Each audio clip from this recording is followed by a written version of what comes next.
Your style, your flavor, make the city rock. They must say the season come out with a bang.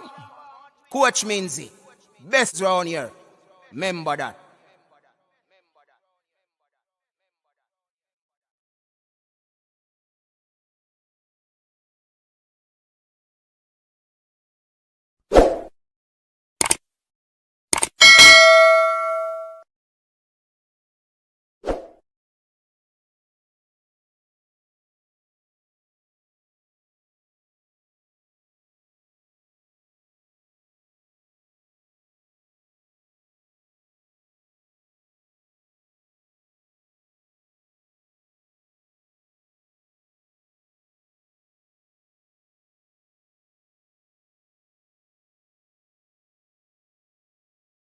Your style and your flavor, make the city rock. They must say the season come out with a bang. Coach Minzy, best round here. Remember that.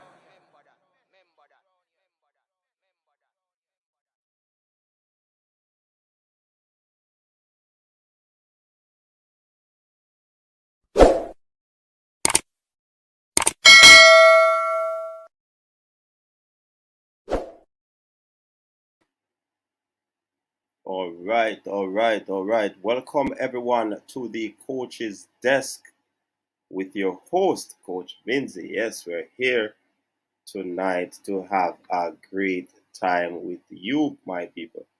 Yeah, man, we really appreciate the support. Big up to the persons on Facebook who would have tuned in. Yeah, man, I really appreciate that. And definitely we're up for a good time. Last evening we had a great evening. Trust me, it was just a wholesome conversation. Big up to the callers who called in and let their voices be heard. Trust me, it was a good look. You know what I mean? So definitely we we are here. And big up to the early birds who are here. Of course, you know the golden rule, people. It is quite simple. It is clear that you hit the like button, and that is means of you sanitizing before you are in the coach's desk arena. Of course, this is where you get your sporting experience. You're free to share your opinion around here. Of course, we will not accept any slandering, and the views expressed by you are not necessarily those of the coach's desk or Coach Minzy. So definitely, we give you a space where you can share your opinion, voice your concerns, and definitely we will continue to do that.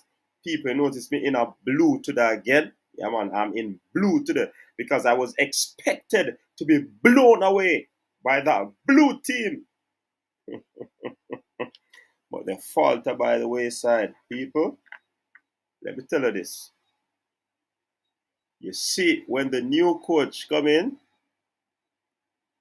worries, worries.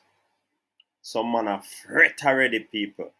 Yeah? Some people are fretting. You see how Rowan Davis a push up in the head?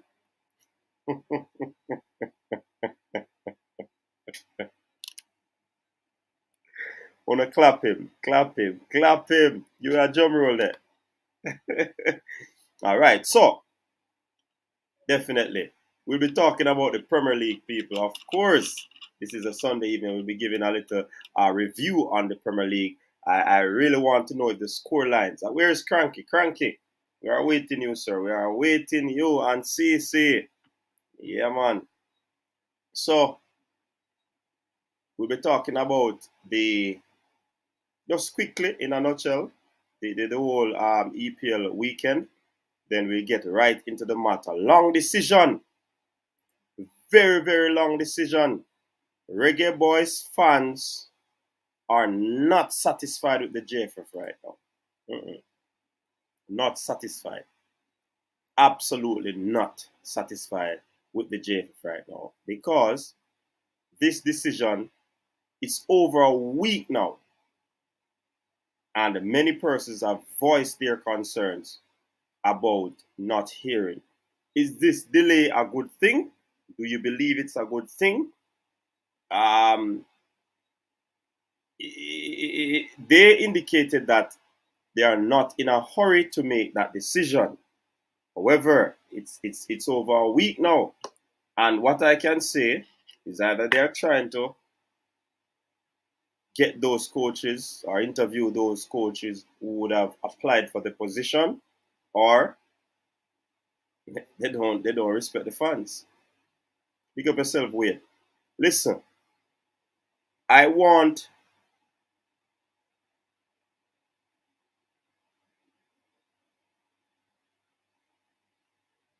I want the JFF. I know you have your agents that listen and come and share the information, but I want to put this to you. You see, the same way you're advocating for fans to be in the stands, and these fans are the ones that are coming out to support, these same fans want to hear what is happening. You have to keep these fans in the loop, JFF. Because if they don't know what is happening, can you come again and ask them for support? Yes, you can. But will they support? Maybe not. Maybe not. But it's good for you to come out and support the team, yes. But if you don't do the necessaries to keep the fans up to date with what is happening, then they are going to.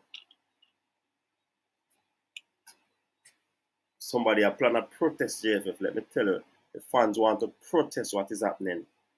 The fans are going to protest what is happening. So if you don't do what you need to do early with an answer based on the recommendation, the fans, they are planning a petition. They are planning to protest. So I encourage you, JFF, do what you need to do so that the fans can be in the know. Yes, they need to know what is happening. Because at the end of the day, the fans are the same persons you are going to come to asking to come to the match. January 27th. Yes. So don't keep the fans waiting. There might be technicalities that you'll say will stop the probably would have caused you not to be able to make a decision in a timely manner. But put out something. He said that the last indication was that the thing would be imminent. The decision would be imminent. But nothing to date. And when the fans come on these lives, they voice their concerns. And I put this to you also, JFF. This is new media, right? And possibly some of you don't want to come on these forums, these platforms, so that we can ask questions that are not asked any and everywhere. But I put it to you, the same way Mr. Speed is availing himself, it would be good if the GenSec, if the president can make themselves available to talk on some of these forums. Because when you don't talk, the people will speculate and leave with their own narratives. When you talk, they have to go by what you say. You know what I mean? So I'm telling you. I'm telling you. I'm telling you. Run on over on any of the YouTubers' channel, right? So that we can have a little conversation. You understand? So that the people can hear. Some of the misconception will be cleared up. Yes, you need to clear them up. Clear up these misconceptions. Yes, those that are floating around, they need clarity.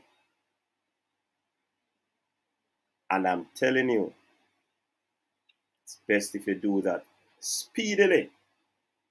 You understand? So, yeah, man, just a little encouragement to the JFF. because this decision is taking long. You know what I mean? Let me jump on over.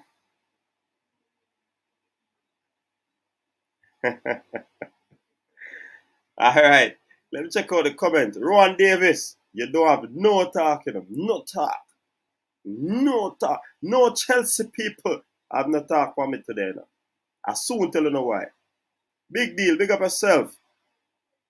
The Mr. Dimension. Big up yourself. Shaquille Smith. We said the longer it jogs on, you think they're gonna stick with Tapa. Many persons are saying that. Rowan Davis, we soon deal with your result, man. Don't worry yourself. Paul All and Meron Garden out. Big deal. Paul All in. Cornell Ray, only in Jamaica. Yeah. Rowan Davis. Fresh, big up yourself, Fresh God. Comment, coordinator, skipper, and manager. Big up yourself, Fresh God. Please remember, people, the golden rule, the golden rule. Claudia, you ready to come on? Come talk about your side.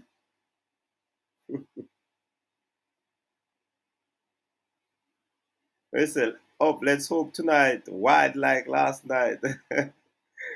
Ah, boy. Shaquille Smith, nobody now afraid about United coach. Hello, small side at Manchester is blue.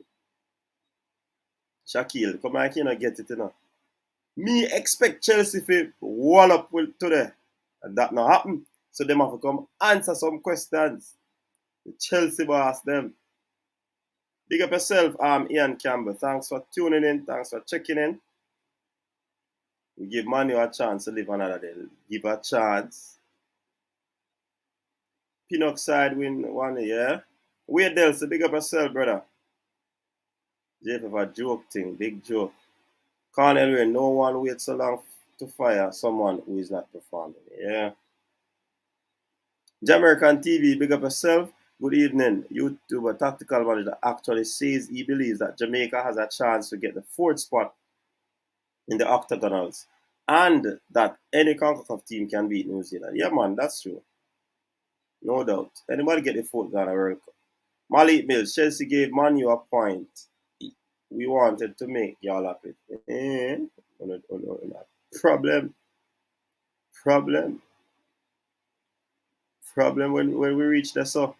C-Fabs Beadle, large up yourself code. Big up yourself, C-Fabs. Welcome. Rockford, big up yourself. Inside. Fed up though. Tell them again, we're out. Malik Mills, we can't make Manu get relighted. No, we have to keep them up. Relighted. No joke right now at the JFF office. Don't ask me that. Jason, big up yourself. Erudite in the building. Judge, yeah, man, I'm not true about clarity, brother. I know that you ear coach. Don't ask me that. I'm a little speaky, spooky. Wayne Evans, big up yourself. Rockford, good talk, coach. Hope they're listening. Yeah, man, I hope so too. Giovanni, don't ask me that. Yeah, that never gonna say. But we are gonna say, well, we need to know. You think me I gonna do like the other reporter? May I say, Virgin, I have to ask you that because the people they want to know. So if you decide not to answer, don't answer. Don't tell me don't ask you that. You see me? JFF hold the country at ransom. They are working on behalf of themselves, not the people. Just politics all around. Too long. Jason, me not stop party. Yeah. Alright, tell you. God, yeah, Jason, me not stop party. Chelsea is still at the end of the table.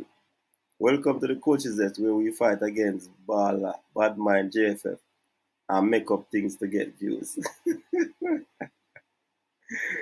We sell you the cards. Mark Chambers, big up yourself. Me soon drop a link, man. Don't worry yourself. United nearly win when Fred chipped the ball. Tiddly, what go on, Tiddly? Tiddly business are going, yes. No Ronaldo to start, Mr. Carrick. Make sure that's one off, or else. And I get called up to me 440. You come like Tapper, I saw him go on when him get draw. Me, listen, me not go on no way when me get drawn up, I'm better. Me expect him man if he beat me, so me want him come and tell me why they not beat me. And that me a defend tonight, you know. Me no business about no point, you know, brother. Chelsea need to come talk. You think me excited about the point? I Chelsea man them want to talk too. El Pacino, big up yourself. The body Tapper will be like Jesus God in alcoholic Lazarus. You know, Man U get relegated to the Champions League. Relegated to the Champions League. That don't make no sense. Right. Hey, think about what you asked the Malik before you talk. Man, you had one shot on target in the whole match, so no Man U fans have to talk. Hey, me no business on one say Chelsea if you beat Man U today and no do it. A team that is wounded. Come on, man. Joke on a joke. CD, are there any rules or regulations that contributors need to adhere to tonight? Cranky galloped off. Allegedly, it was quite a show. Yeah, man, the people them know the standard around here now. Come forth and play with that. Like big good. Fall all I get the job, coach. No worry your head. Me not worry, but just a talk. Flavor Solution, pick up yourself. If Tapper watch the Man U versus Chelsea today, he gets some tips for his next job. Devon better tell attack. Glory, Man United. Isn't Ethan Pinnock our best defender right now, boy? Ethan are putting some ball in the man. Man, ball it. Alright, so maybe we could jump right into the English Premier League result.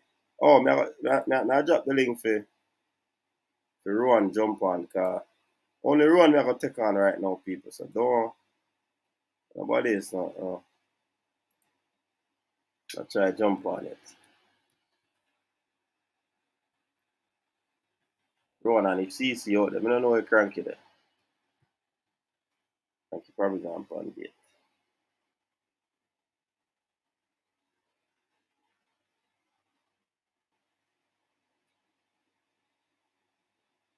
See the link there, Rowan. Somebody tell me where you find the back of there. I think the word Chelsea may draw for is Bly. That's a Ronaldo. Dash car, pass, coach card after the whistle. Seeing Vex.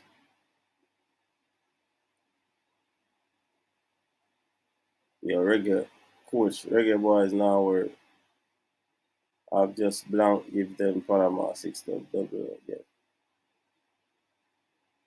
Oh Claudia, come on tonight, you know. Look out for Claudia people. Tuchel couldn't even hey, me no want to no come over with sign something there, you know.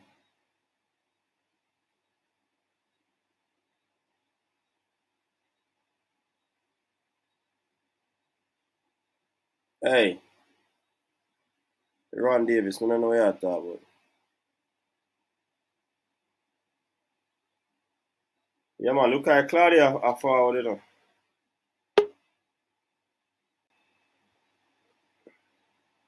A baby might this a roll on.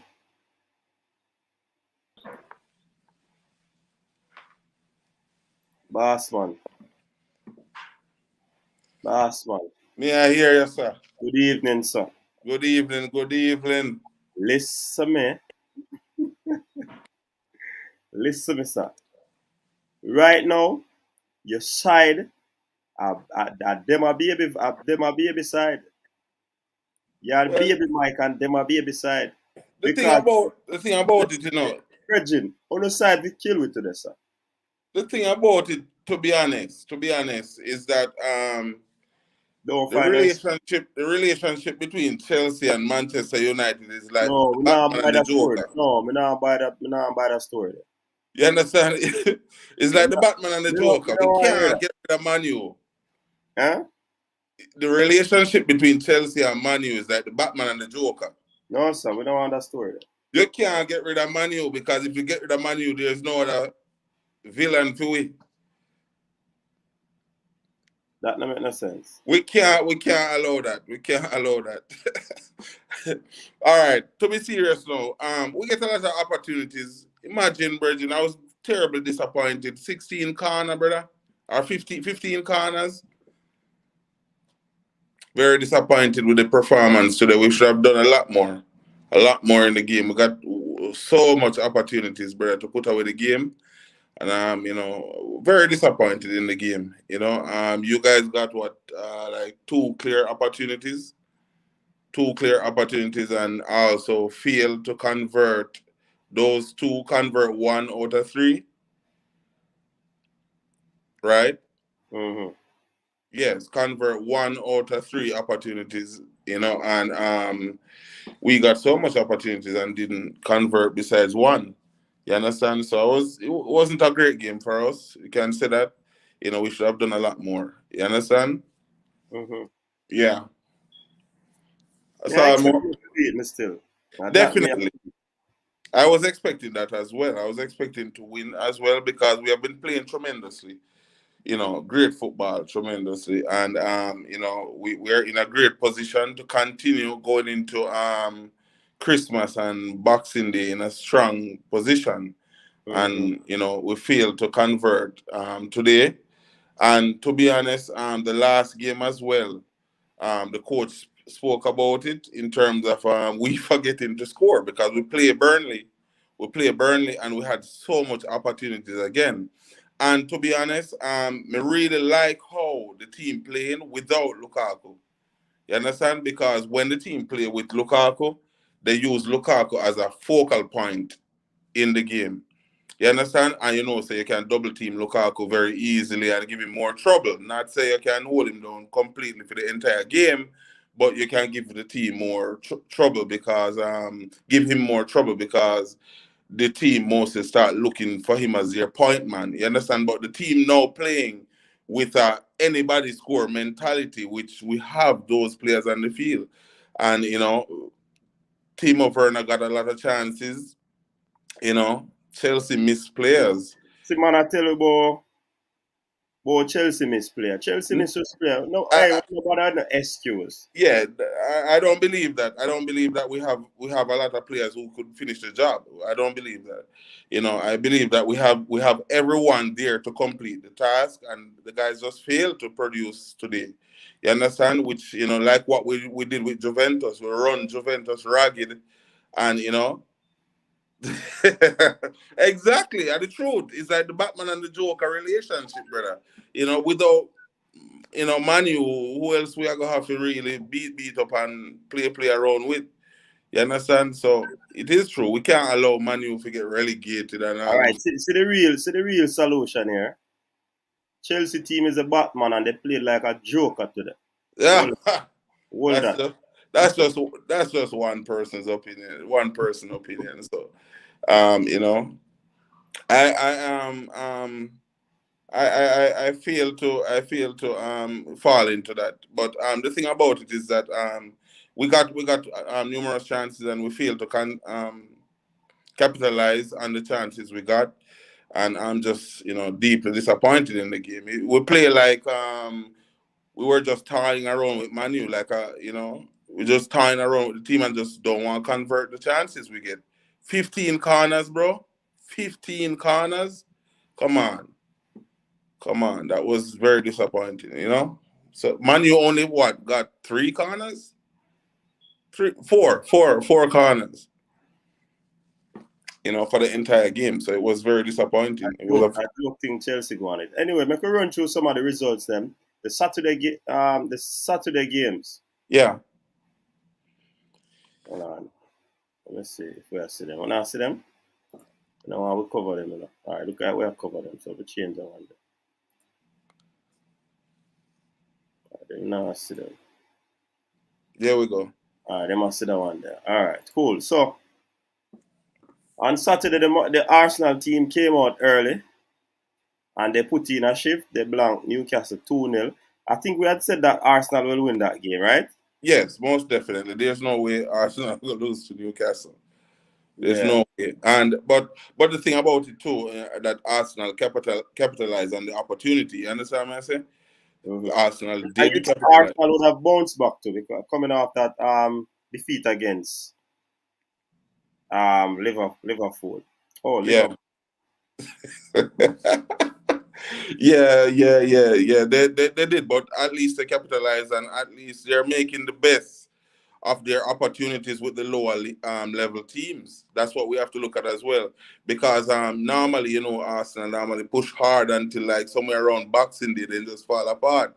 You understand? That is the truth. It's just the truth. We have seen it consistently for the last 9, 10 years. So but they did a good job with Newcastle. They didn't fumble or stumble. Mm-hmm. The Crystal Palace game. The Crystal Palace. Before we get into that, so it looks like Newcastle is going to be the richest relegated team. I didn't want to go there because Newcastle is firmly at the bottom right now Mm-hmm. at the league. So, And if Christmas catch them down there now, worries. exactly. And the relegation specialist coach, he has retired, so there's no way of coming back out. You understand? It's Mm-hmm. just terrible for Newcastle to be in such a position right now with so much financial backing, and they just got a coach, right? Yeah, they just got a coach because took out Steve Bruce. So they Mm-hmm. just got the other former Bournemouth coach, and they still haven't made any improvement. So that's very troubling for them as well. So Saka and Gabriel gave them the 2 goals to blank Newcastle 2-0. Yes. Yeah. And when I was discussing it earlier, we're really looking at Aubameyang and Lacazette effort, and it seemed like they haven't bought into the opportunities and the winning mentality just yet, because they have struggled for so many years being there, and nothing been happening productively for them. But as you can see, the goals are coming from other players as well. You understand? Yeah. Yeah. So well, that was, Arsenal is not really doing a bad job in terms of converting, and playing the lower leagues team. A lot of other red teams would definitely find it hard, when they come up against the lower league teams, the lower level teams.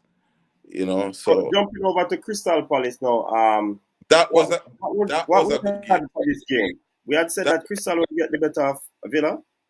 Yes, that was a very good game. Very good game. I Yeah, totally man. I couldn't leave the TV screen with that game. Um, Gerrard 2 wins in a row. 2 wins in a row, and Scoring two goals, the thing about that two Crystal two Palace, goals and per victory, conceding only one time. yes, and the thing about that game is that last night when we were talking, and I was telling management the same thing, that you as a coach, you have to make do with the players you have and get the best out of them. Mm-hmm. Steven Gerrard popped in, and he's getting the best out of these players, and they're performing up to standard and bringing the best foot on that pitch. So a And new coach really makes a difference then. I would think so. I would definitely think so. You understand? And it has been proven. It has been proven. The goal that John McGinn scoring, brother, Oh, oh. was a classic goal, Yeah. And the celebration matches with it, Textbook, you know. textbook kind of settings. Yes, definitely. And since the other players, since Conor Gallagher stepped up for Crystal Palace, we're not really seeing much out of Zaha. We're not seeing much out of Zaha. Mm-hmm. You remember when last season when he didn't have all that support, he was the man at the team.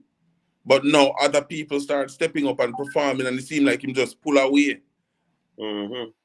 That's not very good. And the team need him now, because he's the talisman of the team. But yeah, Conor Gallagher. Pertaining to Leon Bailey's performance, um, he could have done a lot more. Leon Bailey could have done a lot more in that game. Hey, but hey, the people they love him, you know. Definitely. They love him, you know. Because they know what he can do. You know someone's potential, you know what they can do, but I think he's still hesitant. I think he's playing hesitant because of that injury still. I believe so wholeheartedly him not putting that power into the run when have from that Leverkusen type of runs. He's not putting in that, and we see it in Jamaica too. Him not putting that dominating performance, which we know he has. We have seen it week to week in his performance, and it just wasn't him.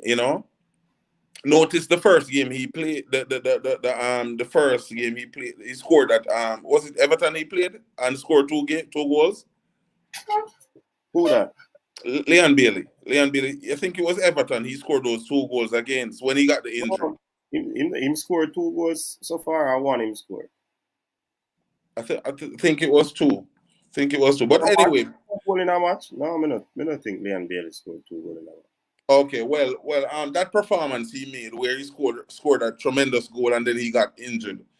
That's what the fans know, and that's what they're demanding of him.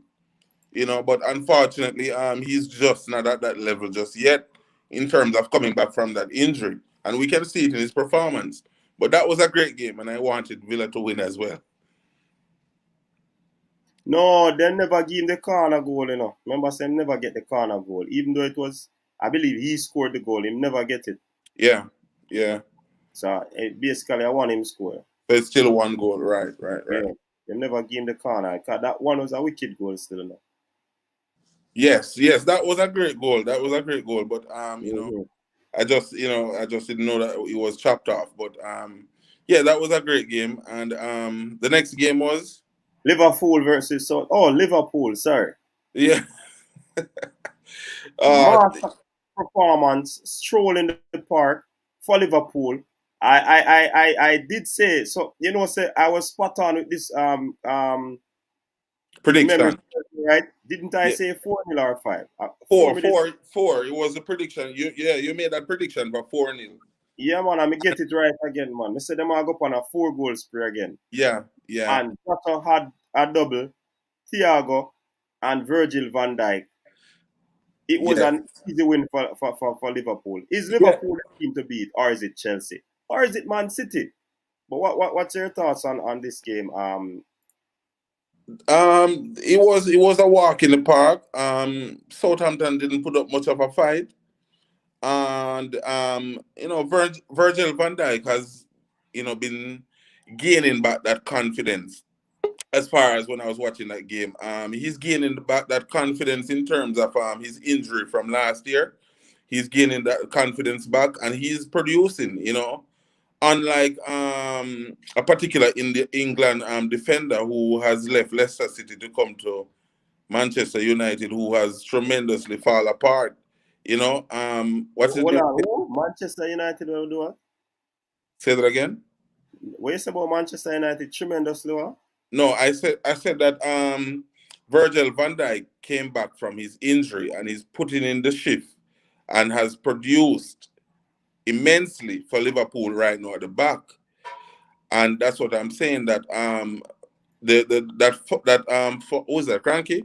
Yeah, man, Cranky in the building. Welcome, Cracks. Bless up. Evelyn. We're talking about the performance of Virgil van Dijk here and his injury last year and how he stepped up, and since he have recovered from that injury and he's holding the back line firm with Liverpool, and we can't go against it. We have seen it where unlike Manchester United have been searching for that out of Maguire and can't find that in Maguire, period. Which you guys have spent so much money on Maguire, and he's failed on numerous occasions to prove his worth. But here we go with Virgil van Dijk stepping up after such a horrendous injury. He came back and he's putting in the shift for Liverpool. So we have to give credit where credit is due. Yeah, man. So, Cranky, what say you about this rampant performance by Liverpool? I'm going to talk about Arsenal easy 2-0 win, but we'll get to we'll get to. No, we fast. That's still enough. I know, Yeah. I know, but I have to make sure it's emphasized to the general audience. Yes. We're on Yeah. 23 points. We're tied for fourth, actually. I know people say we're in fifth, same points as West Ham. Right. 8 points out of first place. Started off 0-3, 9 goals against, 0-4. I'm just trying to remind people all the grief I took in this forum about my team that we're in a good place. No, I mean, look, we expect Liverpool to beat Southampton. Liverpool on a rampant. They scored at least 2 goals in like 17 straight games or something. So they're playing really, really well. Not surprising that they won again, and Jota is having a great season. Salah is always having a great season. Mane is playing well. So the entire team are doing well. And as you mentioned, Rohan, is that Van Dijk is coming back to. I don't think he's back to where he was before he got injured, but he's playing well and he's getting better and better with every game.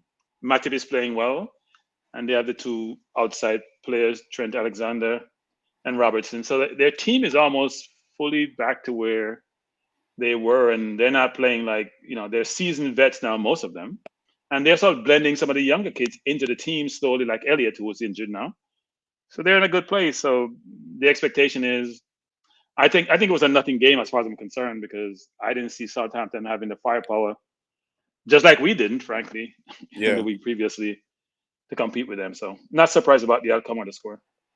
Yeah, man. It was a good game by Liverpool, playing some good football.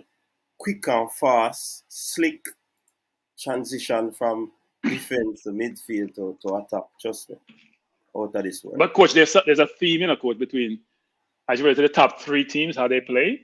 Mm-hmm. Even though their attack may differ somewhat, but they all 3 play the pressing game.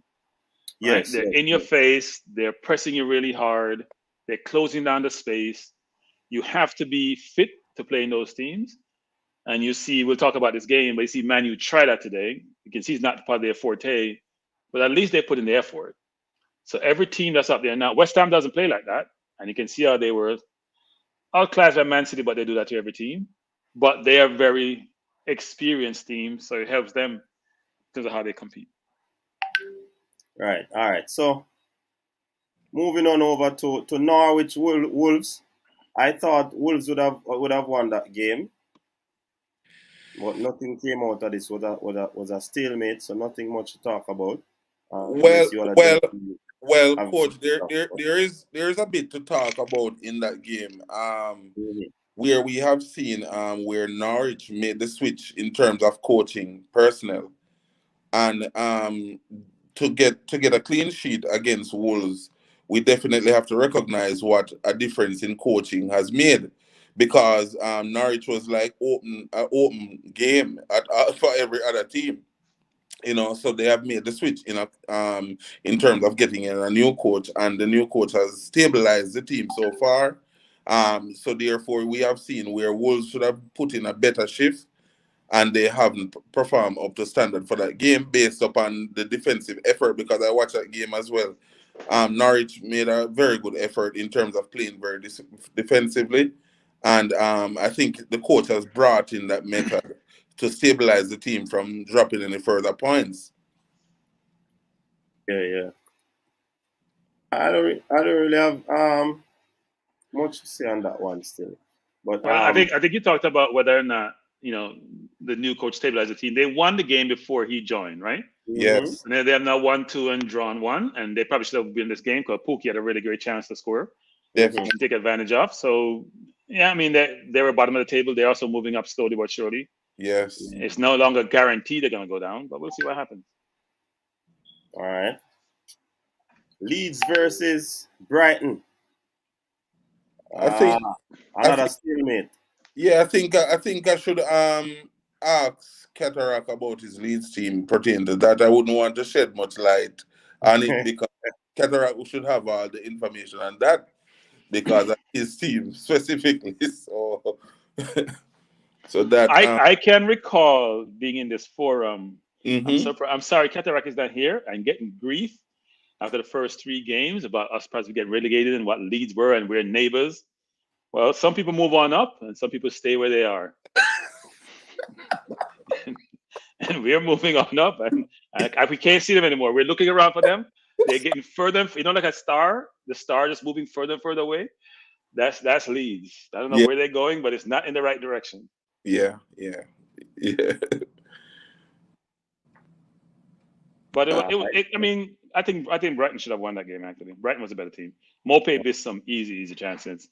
In fact, Yes. one he missed remind me of what Bobby Reed's miss. Actually, it was Very close. almost a similar thing where he kicked 6, it over the bar, similar to what Bobby Reed did. Oh. yeah, 6-yard box. Yeah. All right. So that was the Saturday round of games. 6 rounds round of games. Our games played. Moving on over to today. Brentford, Ivan Toney gave them a 1-0 win over West Ham. Sorry, Everton. Or Everton, yes. So I didn't watch this game. I said I watched the other games, but I mean it was snowing like up in Manchester, which is not normal for the UK. When it snows there, it's not here in the US. Things that are shut down, frankly, when it snows there because they're not. You know, people are using manual shovels on a field to shovel off the snow versus a snowblower, which I thought was interesting. So it's Yeah. not normal. It wasn't snowing in London, but it was snowing up in Manchester. But yeah, I mean. It looked like Everton was all over this team. I didn't watch the game, so I can't speak on that. I didn't watch the game either. I must admit, I didn't watch the game. Yeah, I saw only the highlights of it because it was delayed. It was delayed, so it threw me off because it was delayed because of the snow. So I didn't see much, but I was looking in the highlights and I saw where you know Ethan Pinnock put in his shift. You know, he put in his performance, and sometimes you really look back and say, you know, how can these players put in such great performance and they're not playing for us? You know, and it's not one-off. It's not a one-off situation. We have seen them put in these shifts over and over, and they're not in our team. You know, so I don't know. The selection again come into question again there again. You know. Well, I mean, we asked him, and he wasn't receptive to us pursuing him, right? But at the same time, I'm not sure the level of pursuit or how we approached was probably no the way JFF does things. I'm not sure we pursued him in the right way, but you know, if someone decided not to come, it's all good. Yeah. We have enough forwards is not a problem. We have enough forwards. We need people at other positions. We have enough center forwards. In fact, we have an abundance of them. Maybe No, even I'm too talking many. about Ethan Pinnock. Ethan Pinnock. Oh, Pinnock. Yeah. Oh, you mean talk about Pinnock? I thought you talking about Tony. Because Tony's the one who scored. Well, I mean, Pinnock, who knows? We don't even want to touch that, right? He did play a game when we lost 3-0 to Panama. And I guess that's defined his career for Jamaica. He didn't lose against Austria when Austria against the US. He lost against Panama. So the people them saying no good. But I heard a coach talking about before Antonio, the first time it was coming around, it's not a one-man team and Antonio this. The coach wasn't also very supportive of Antonio when he first joined. But I'm sure he's very supportive now. He's trying to help him save his job. But anyway, we're talking Premier League. We'll come back to Jamaica at some point. But no, Brentford, I mean, it's a good win for them, actually. Right? I mean, every 3 points they get helps them stay up. Because they're going to hit a rough patch at some point. They will. Well, look at those stats. Aren't those... those stats are telling me that it sounds like Everton was on top in everything except goals. Well, I mean, shots on target was 5-4, so that's pretty close. But you're right, possession stats, touch it. Yeah, I mean, they held on the ball. The question is, were they effective when they had the ball? That's the question. Right, it's conversion. It's a conversion. Yeah, I mean, corners are similar. I mean, apart from the possession stats, they're materially different in terms of shots and targets, corners, things of that nature, things that may create chances. All right. So we can quickly jump away from that game.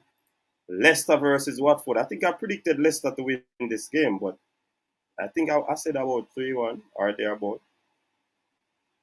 I don't remember saying. I mean, the only side that Watford has embraced playing in the last few weeks has been Man United.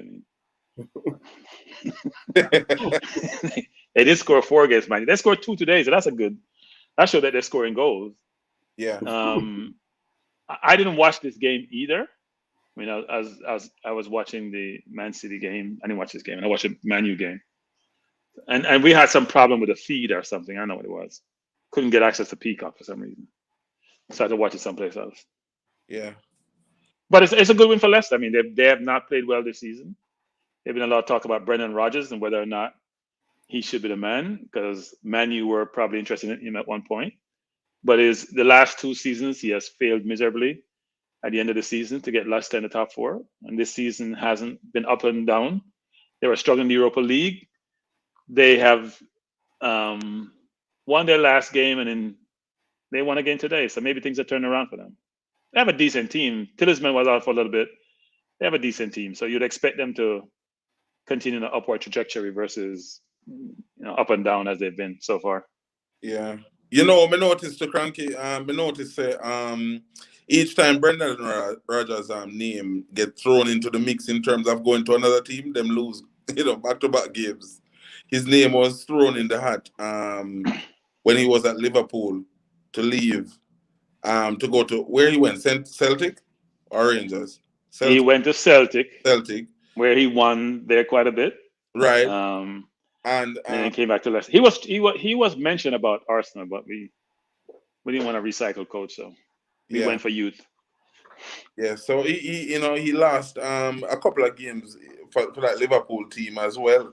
And when he came back to Leicester, and I noticed this as well, that his name was thrown in the mix for the Man U job, and here we go. They had a couple of performances which was below par. And I think it's what have you done for me lately, which is what we've been talking about, whether it's our coach or others or players and games. It's what have you done today or yesterday, not what you've done 6 weeks ago, 5 weeks ago, a year ago. People are very much focused on the immediacy of results and not focus on sometimes even past accomplishments or what your reputation is. It's what are you doing now? You've been judging. I think Brendan Rodgers has done extremely well at Celtic. He did well at Liverpool until the last famous game where Gerrard slipped. Yeah. So he has done well as it relates to his managerial career. But the last 2 seasons at Leicester, he has failed to get them in the top four when they were well situated to do so. Yeah. And so people are sort of getting a little bit concerned about him. And is it him or is it his team? Is it the players?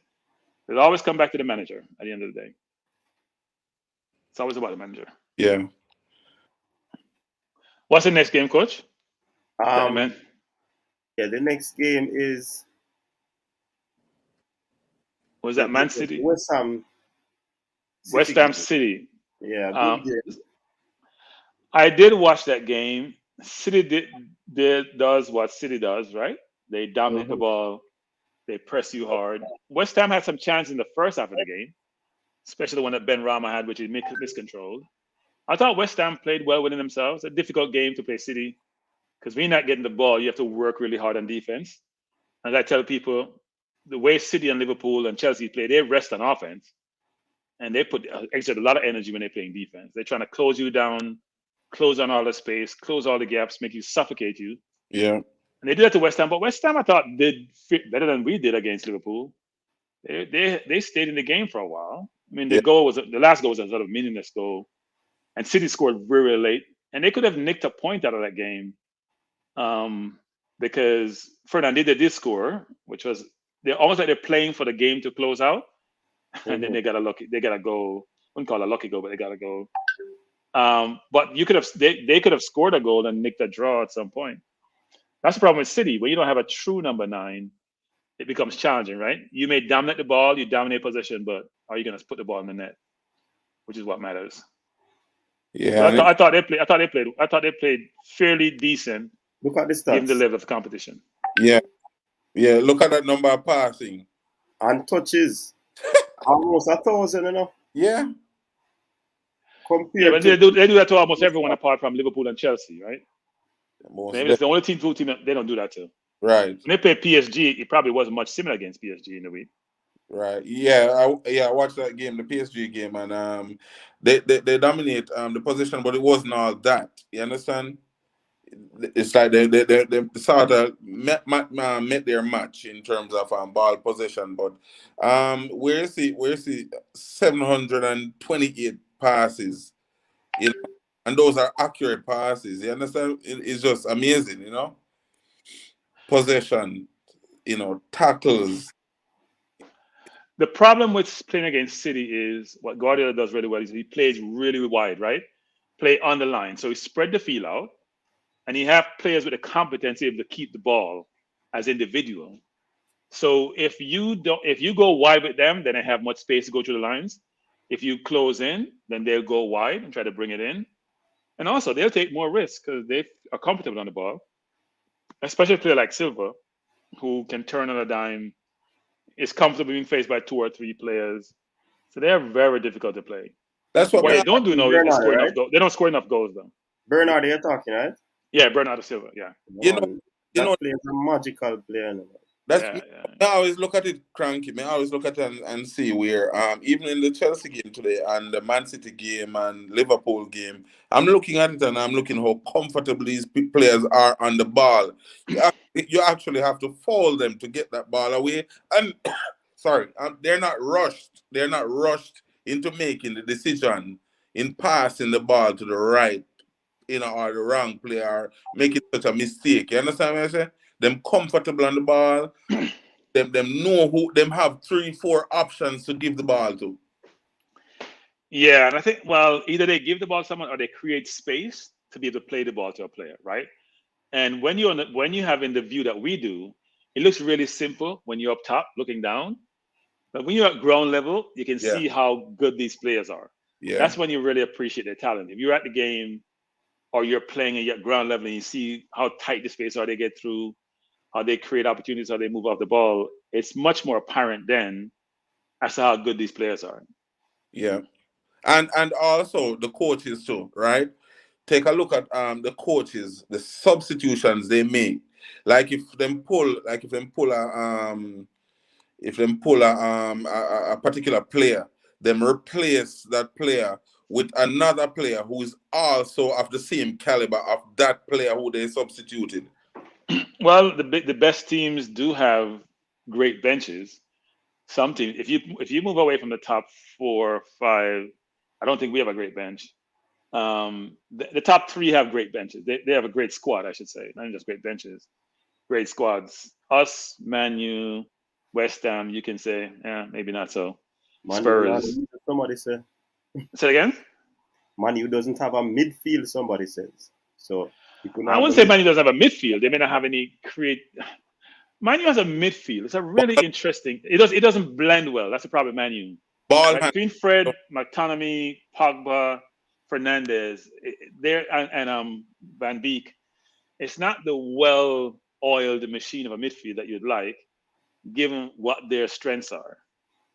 Cohesiveness is not necessarily there in terms of Pogba is an enigma after how many years at Man U now, even though it wasn't an enigma at Juventus. Fernandez, if you watch him today, you can see athletically he's just not there, even though he's a good player when he gets the ball. And then Fred and McTominay. Fred plays well for Brazil. Doesn't look the same player when he plays for Man U. I thought McTominay played decent today. Matic was okay. They packed the midfield today, which shows you if you pack the midfield and let the team go wide, and you have good strength in the box, you can keep a team out. But Crank, there's a difference between some players which we have to compare it, where we see a player in the midfield, are 2 or 3 players in the midfield of Manu. They'll play 1, 2, 3, 1, 2 passes. You understand what I'm saying? Where you have a Man City and a Chelsea will have their midfielders as ball carriers and ball handlers to move around with the ball comfortably and freely in the midfield and not losing possession of that ball. So Manu will have their midfield and their midfield just knocking it and making bad passes at time and losing the ball. Where we have players who are ball handlers who carry the ball forward, dribble the ball, dish it off wide, so we create more space for the wing backs or more time for the wing backs Right. up the line, and then the midfielder dribble the ball and come through with it and then dish it off. So those are some of the difference between Man City, Chelsea, Liverpool have that midfield too, but Jordan Henderson and a couple of them are not ball carriers and ball handlers. They are 1, 2 passes. Like how Steven Gerrard would swing the ball from one wing to another wing, and Right. like a Yaya Toure, which would be swinging the ball from one side to another side. Those players, Guardiola couldn't work with Yaya Toure in the middle like that because he wasn't what he was looking for in terms of a ball handler like a David Silva, So, coach, I want to hear your view on today's game. I mean, your team came out with a surprising draw. I mean, everyone predicted Listen, that we lose. yeah, I predicted that we'll lose in a people. So let me put it back out there. Remember, I said that I am worried, and the people them say I was so happy last evening and in a good vibe. So I was expecting Manchester United to lose based on how Chelsea is playing football. I was worried that they would thump about 4 or 5 passes. Some people went as far as saying 7-0. However, Manchester United took the lead even after not playing well in the first half. You understand? So it kind of set away for the Chelsea man in today. Them not have no talk. And when I say they don't have any talk, people, me don't want nobody come tell me say me I rejoice over a draw. Because I already said that we'd have lost that game. We played nothing in the first half. Nothing whatsoever. And still came away with a point. Come on, Chelsea, you should be ashamed of yourself, run. You Well, tell me about no side, no, everybody never did it. You no, people said anybody Tuchel put in on the team is like a running wheel. Yeah? It no matter which one go on. as I said before, that And you not give me no excuse. we got 15 corners and didn't produce after 15 corners. You understand? We got so much opportunities and did not produce. You understand? So, by the way, breaking news. I was watching it. Where Philadelphia just went through. So Andre Blake gone through. Yeah, man. He saved two penalties Yep. and had 2 players kicked away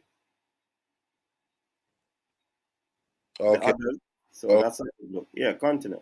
yeah. So yeah, the team didn't play very well, and I'm surprised that Timo Werner came back into the team, which we have been using Kai Havertz, and he has been performing very well in the team, and I'm very surprised that Timo Werner got 2 clear chances, to put away, and he didn't. You understand? I feel very hesitant. I feel very hesitant in terms of pulling Lukaku back into the team because the team don't play the way how I would want the team to play with Lukaku on the field. Because when Lukaku on the field, the team play direct to him, and you can easily mitigate that type of game plan. Where you can double team him and try win the ball, which him will create some foul, him will get some foul and thing. But when the team plays without Lukaku, you have a lot more room, a lot more options, a lot more people partaking and scoring goals. You know, but we underperformed today, to be honest. We underperformed today. We should have done a lot better. And the facts are the facts. So, But coach, hold on. a few things about At the today game. Manchester United name make one underperform at the yard. Come on, run. So I have a few things to say. I'm glad to see Coach push out his chest finally in the last few weeks. Because his chest was sinking, I wonder if him have something wrong with him. But all of a sudden, Coach, I put out his chest today and I pull up people. Go on, No, Coach. no, no. Frankie, you know why? Remember last evening, I expected United to lose. Remember, I was saying that and I was fretting. Yeah, And yeah. for them not to beat us. That's why I'm talking so much. So I Because think people don't. I think people need to give United credit. It wasn't about Chelsea, about United and what they came out with. First of all, they bench Ronaldo, which I've been saying for the longest. In today's football, you need 11 players on a pitch doing the dirty work. Not like PSG use 8, not like Man U use 10 or 9, because sometimes Sancho doesn't. You need 11 players doing the dirty work. And that's what Carrick went with today, which is I can't afford Ronaldo to start because I had to. Here's the thing about football, and you guys have played football. It's very uncomfortable when somebody's always in your face. It's not comfortable. So if I give you room, if you're in my face, but when you have the ball, I give you room. How can that work? What Man U doesn't have the pressing mentality. Not that were they extremely effective today, but they did give Chelsea things to think about, Yeah. and they were in their faces and make it much more difficult for them. I thought they gave James and others too much room out wide for them to play the ball in. Chelsea weren't clinical.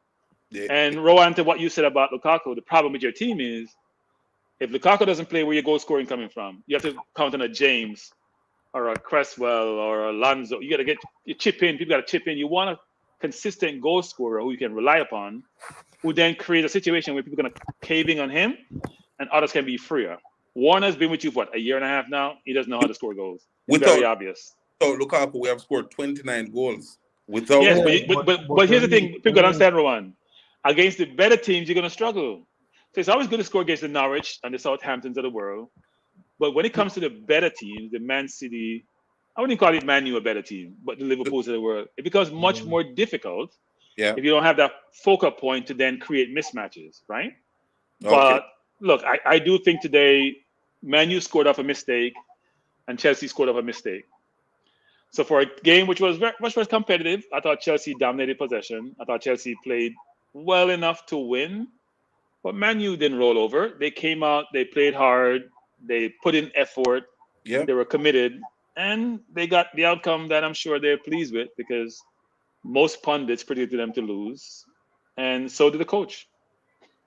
Coach has no confidence in his team, by the way. But I mean, this is the reason why probably even Marcos Alonso is on the bench. There's no way you get 15 corners in a game. Man U get one corner. There's none of the corners that were a threatening corner, as in a corner that. CC. Credit the defense, CC. Don't blame your team. You score corners against other. Chalobah scored corners.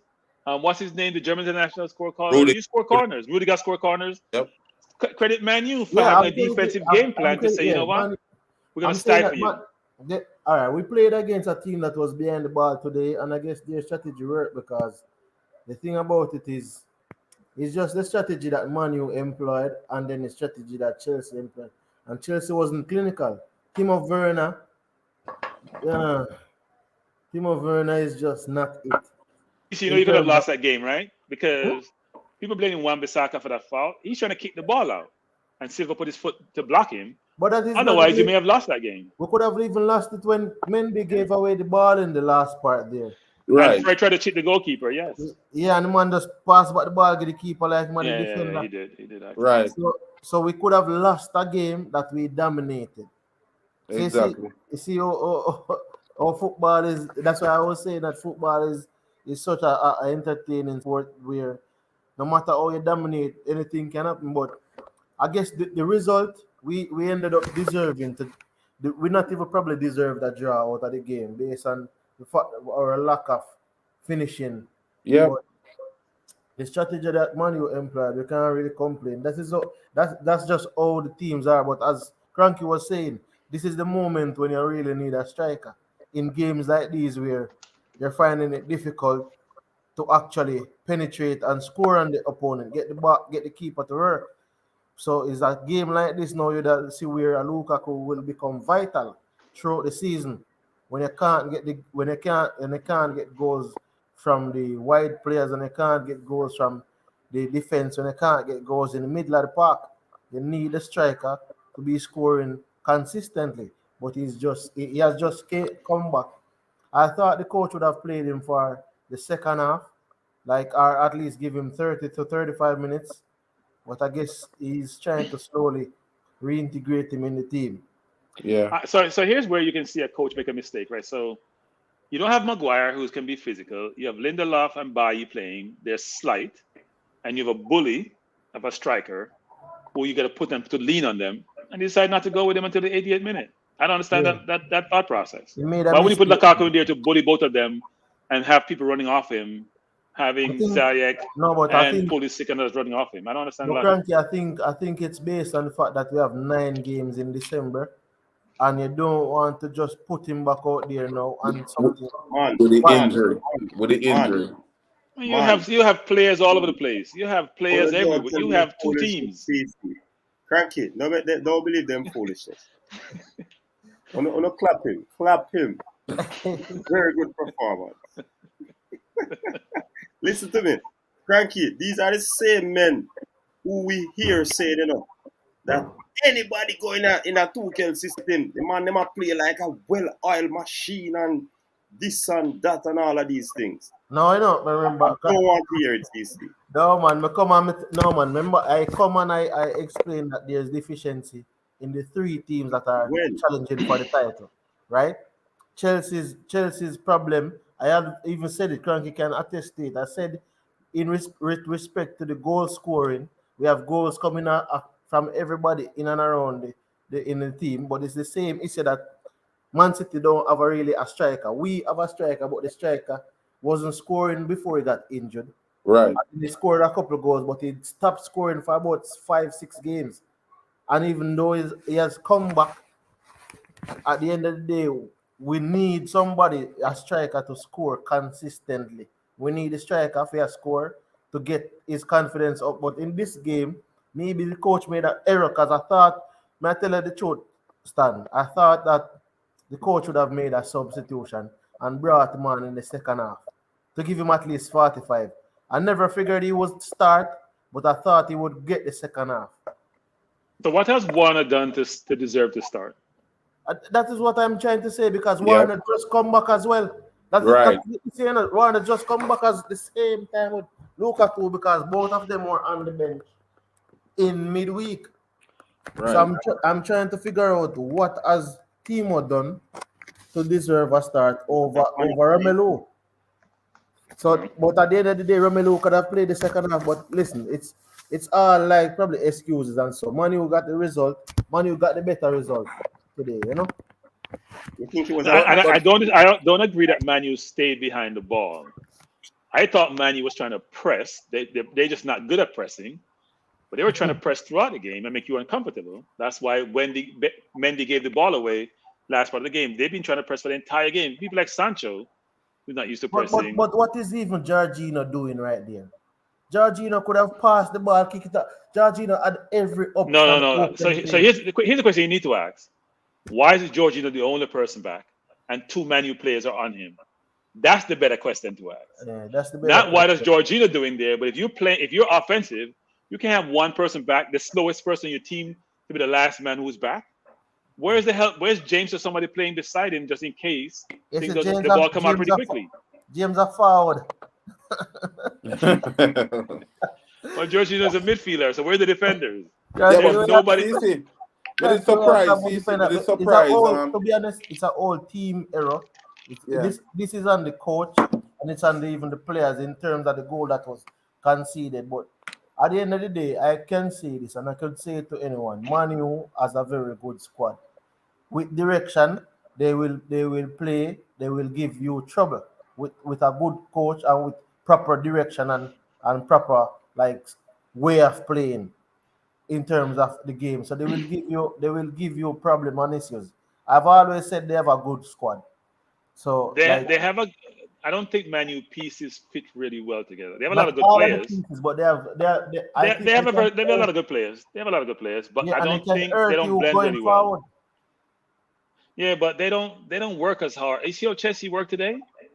They were in Man U's face 24/7, just like how Man City was with West Ham. Just like how Liverpool is all the time. Put up his stats, coach. Put up his stats. 26. What? That game here? Yeah, man. For Chelsea, put up his stats. Yeah, the 1-1. Just put 1-1, coach. That's the stat you want. No, man. The only stat that matters is 1-1. No. Where's stats are going to change? As Frankie right. The stats no matter right now, brother. Because 34-65. This sound like some Man City. Man U was in the game. Man U had 500 touches to your 790. That's a lot of touches. That's good. Playing against a team that had having just 34% possession. That's interesting. Man U was doing a lot. Man U was doing a lot. 15-2 corners. That's a lot of clearance. Man U were doing. And look at the amount of 6-38. Yeah. 21 tackles we make. There you go. That's why the stats are important. Yeah, but Rowan, they were set up that way, weren't they? They had three regular and they performed. CMs actually. They had three CMs on the field. They performed that way. So that's where. But I think Chelsea struggles when you have teams playing like that.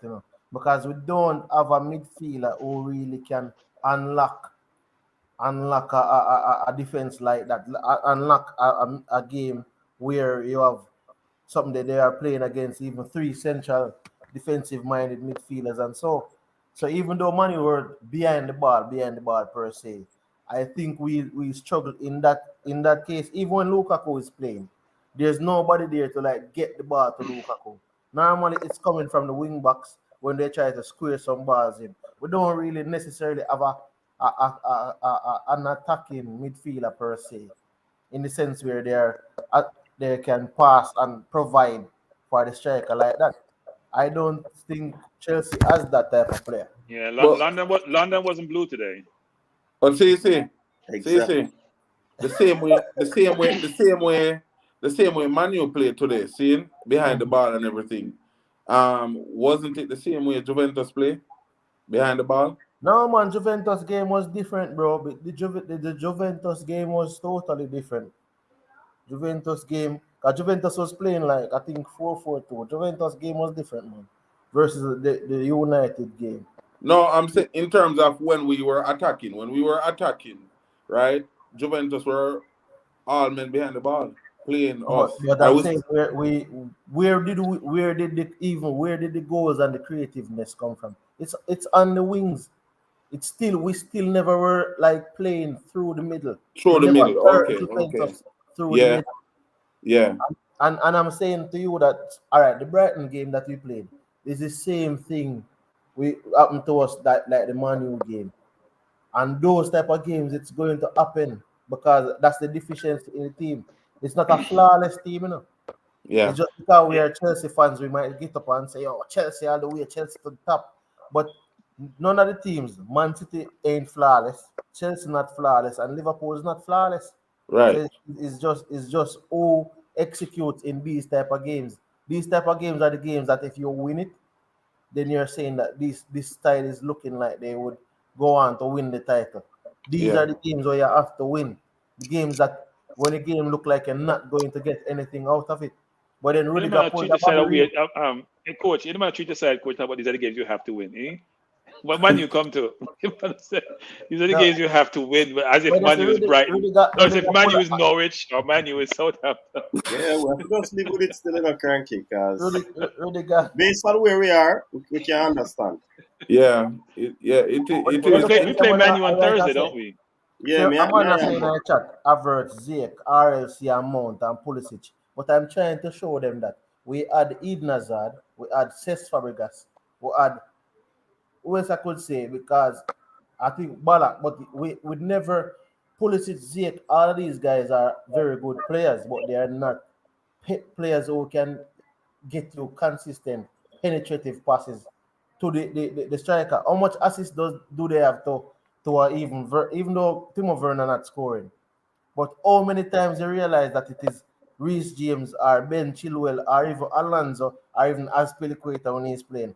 How many times do you see that these are the guys that are creating the opportunity? Yeah, But yeah, but no, Scoring but opportunity. that's part of your strategy though. So what you have done is emulated Liverpool in some respects, except you're getting the final product from your right and left um, Yeah, yeah. backs versus what Liverpool gets the assist. That's true. That's true. It's somebody's saying basically almost Chelsea the peaked same too thing. early.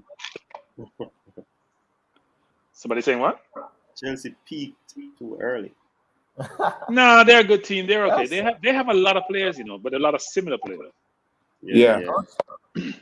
Listen, they said December when everybody are playing, they say nine because it's 9 games in December. You know? yeah, So you see the squad depth that we have and the squad that is where squad depth is going to be checked, and then you will realize people are gonna get weed out come December, and Plus, you're then not you're not affected by the African Nations Cup either that much. So I no, mean I mean you have Mendy going off, and I think yeah, you yeah, but have you have a Mendy. replacement for Mendy. You don't right, have any outfield players, I don't think. Which outfield no, player you don't have any outfield player. no, No, Not like that is Liverpool who missing Mane and Salah, yeah, Liverpool have Keita, Mane, Salah, Matip, and Keita. Keita. Yeah. And those are four things starters to me. If you know, But as I said, still, the Chelsea game is just one of those games. As a fan, you're So, gonna just feel away. So so coach, how would you after assess? me come for berate coach in the night, and I can't have to just come out easy. How would you assess Rashford performance today, coach? No, we finished with it with that segment. Finish with that segment now. Sorry about Coach, that. coach, I move on. But you asked me about Rashford when you could have beat my team. You know, I answer that question. but gentlemen, But coach, on, coach, yeah, 1 second. But I don't think we have Man U have lost to us in probably the last 7 games or so. I don't, because No. even so it's last not one. like I think they haven't lost to us in the last 7 because they beat us the last time they come a bridge. I think I 8 games. Yeah, man. This Since I mean, 2019. this Since Hey, you see your coach 2019. of the stats, CC, you see coach of the man, stats. No, my stats, yes. but Cranky and CC and people, 2 Chelsea men on the panel and 1 Arsenal. So you know that we're me under pressure. But the back No broad pressure. and skinner like rubber. Even You see me? if you beat me Thursday, you're still there behind me. Even if you beat me Thursday, you're still there behind me. But I'm what still I'm looking saying, back. But Cranky, it's not a gimme, brother. what I'm saying, this was a perfect opportunity for Chelsea to break that unbeaten run. Yes, that was true. Yeah. They failed And miserably. missed it. So Yeah, they let missed their us, chance. They missed their chance. with this said or being said, let us segue into the long decision that is out there. I don't know if it gone into the wilderness. I don't know if it gone to Mars or gone to space or what. But this decision with the that coach. is out there, the Reggae Boys fans are actually not pleased with the JFF right now. Yeah. Coach, I don't understand that comment, Coach. What do you mean Because not they pleased right now? When were we pleased with? When have we been need pleased with the to JFF? know what is Coach, when have we been no man. Well, when I say right right now? now, Suggest, when I yeah. say right now, when I say right now, I'm meaning on this night because the decision has not been made. No, coach, So it's just right now, additive. Coach, it's just additive. We're just adding to the long list of things we're not pleased about. This is just a Right. big one. This is a big you're one, right, but you're it's right, a you're long right, list. you're It's right, a long list. you're Yeah. right. So it's a Long list. long A list long list. of things that the fans aren't pleased about Of because this displeasure. decision is over a week overdue. Well, I think Based it's on what unfair to everyone involved. I think it's Yeah. unfair to the fans. It's unfair to the coach, especially. Because you can't have somebody just swinging the wind and not making a decision about their future, their career. It's unfair to the coach. It's Yeah. unfair to the general public, the footballing public, and it's unfair to the coach. And it shows the level. No, I'm gonna be nice and say the lack of competence that the JFF has exhibited is innate to who they are. Not that these are but not smart people. They're smart people. They just don't make good decisions. Cranky, I've said it in my preamble, these are the same men that are going to be coming out close to January 27, telling the fans that they should come support the team. But yet still, you're not telling the fans what they want to hear about the team and the coach right now.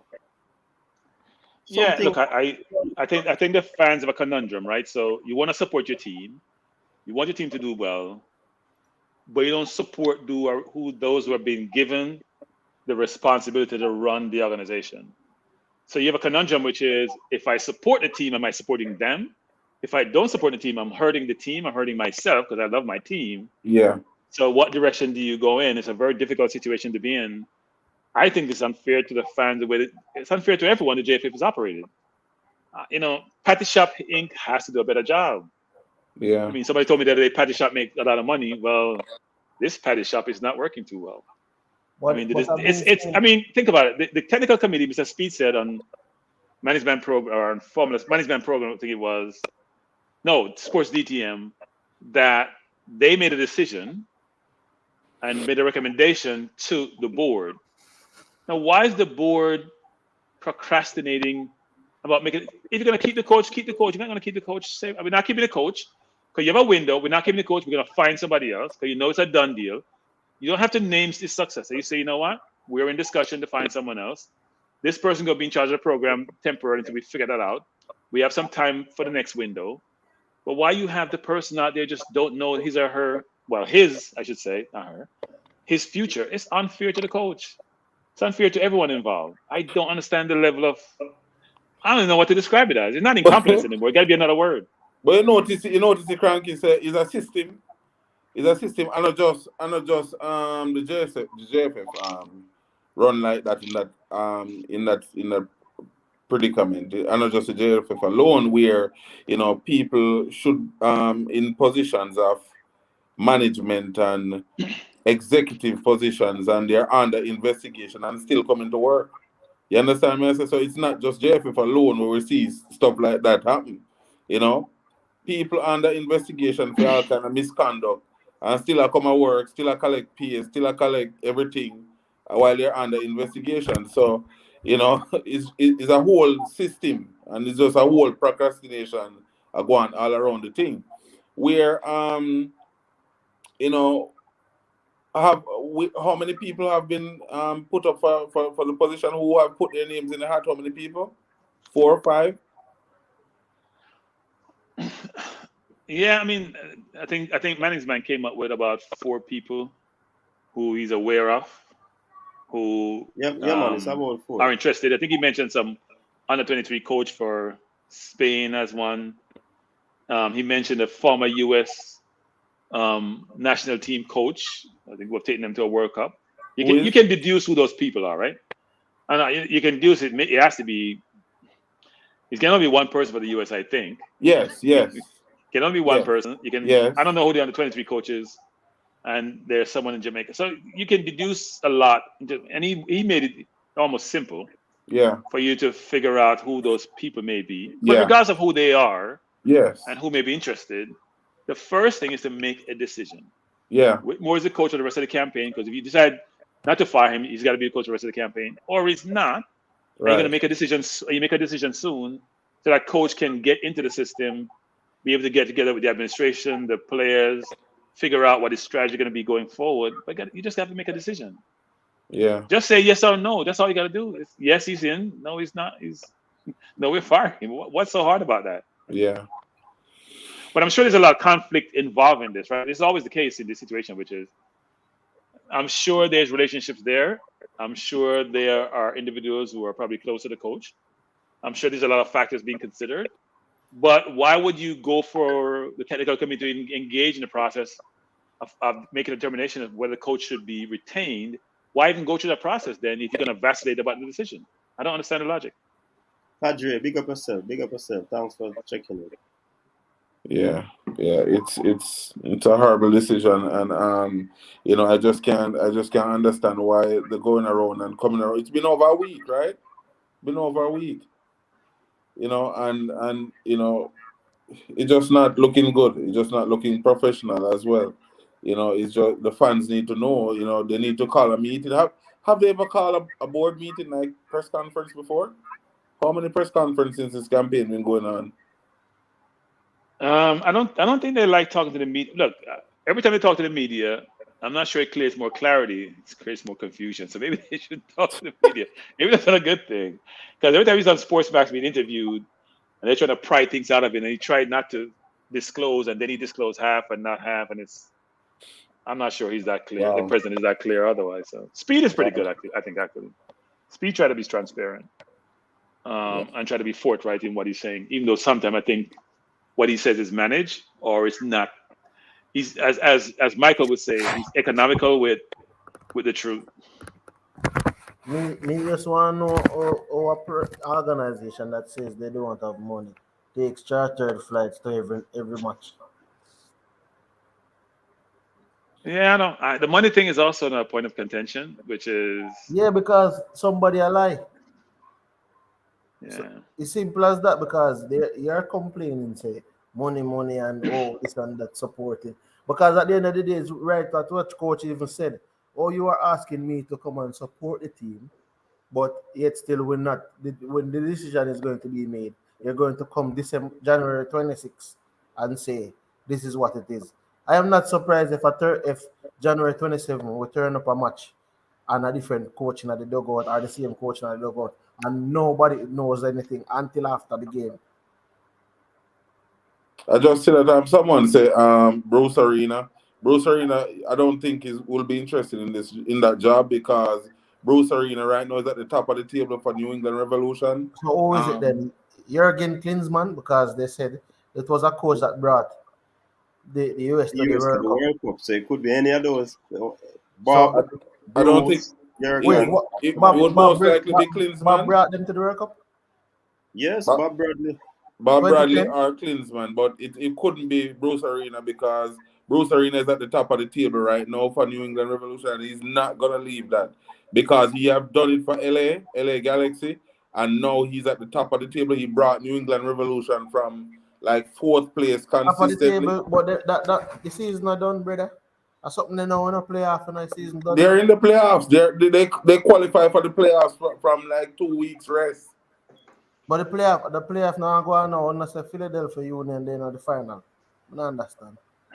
Philadelphia, and I think real Salt Lake is in the. Yeah, that means New England Revolution would have dropped out already.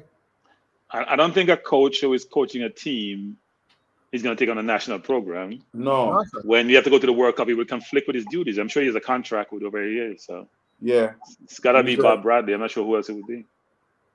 Yeah. And Eagle Republic is saying Bob Bradley is on his way to Toronto FC. So a year again. So I have no idea who that is. Send the German come. But look on this breaking news.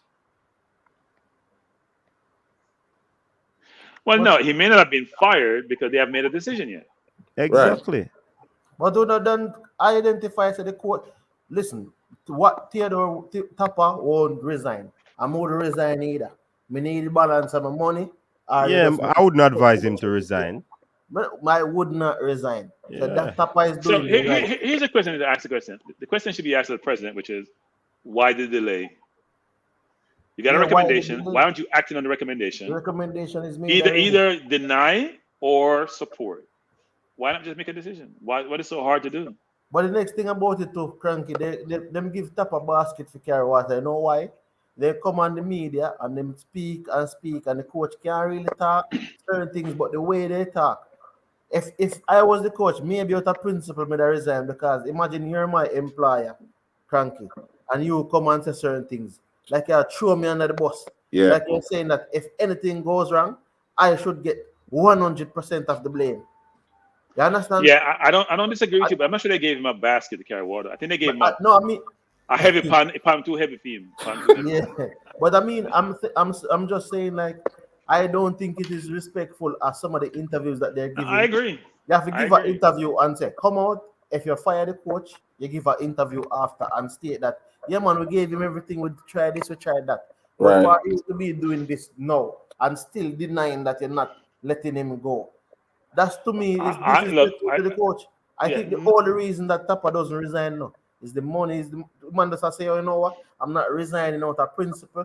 You have to finish my contract and pay off my contract. But why would he? CC, why would he resign? He has a job. Why would he resign? No, I know, but I'm just saying to you that if the contract wasn't written a certain way, then you would just resign. No, but there's no reason. Look, you have a job, and you think you're good at your job.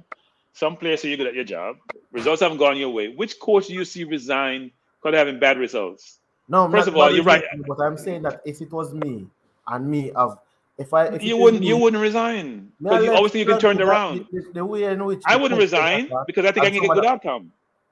Yeah, but I mean, but Crankies over here in America here, where we see where not pertaining to the sports alone, we have seen where your integrity is coming under heavy scrutiny.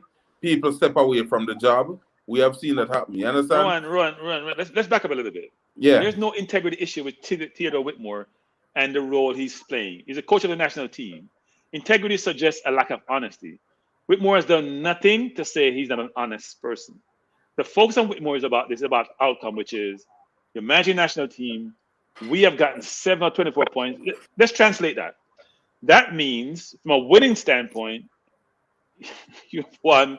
If you think about points as the criteria for winning, you have won about 2 out of 8 games. just over 2 out of 8 games. Because every game you win is 3 points. You got 7 points. So out of 8 games, you won 2 and 1/3. Right? So you win 1/3. In any situation you're in any discipline, if you get 25% of something correct, that means you have failed miserably. And if you have failed miserably, you have to have some kind of outcome. You got to make some kind of decision about it. So can Give I me a carry second, there, someone? gentlemen. Give me a second. Go ahead, coach. What may I tell you? You can't carry a coach. You can't carry somebody who's not doing well. You cannot do that. He has not done well. We have not progressed well as it relates to this World Cup campaign. If you're saying, and look, here's the most important thing, which is the coach has been part of the national program since 2009, right?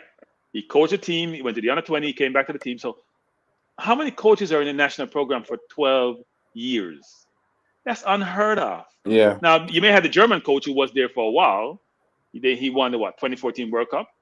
But he had a World Cup to show as to why he got that longevity. You had Arsene Wenger at Arsenal. He was an invincible. Right. He won titles to show that he deserved second, third, and fourth chances. Yeah, I know because Whitmore's taking us to the CONCACAF final with a mostly a local team. So there is some kudos to that.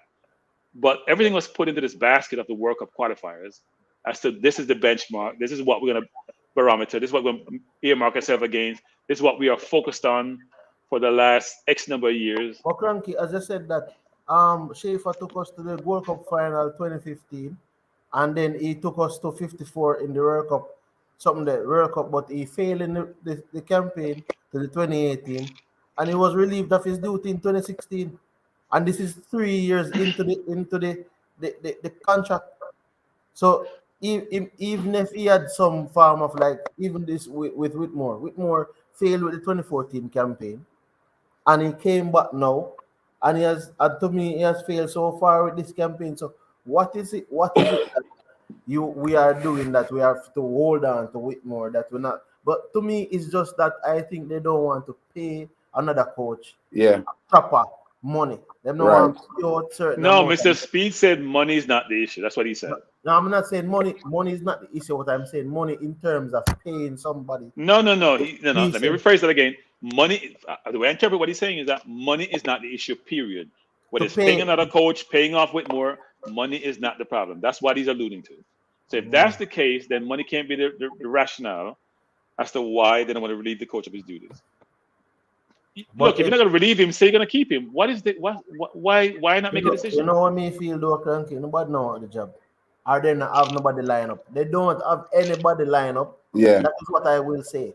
If they had somebody lined up for the job, or a couple persons lined up for the job, they would have made the decision already. Then But CC, does it make a difference? You could fire the coach and get somebody. If you give Paul Hall elevation, or get some local coach to do it for the rest of the campaign. Can't be any worse than where we're going. But that's what I said. Obviously, that's what I said. There's some amount of politics being played in and behind the scenes with regards to the job.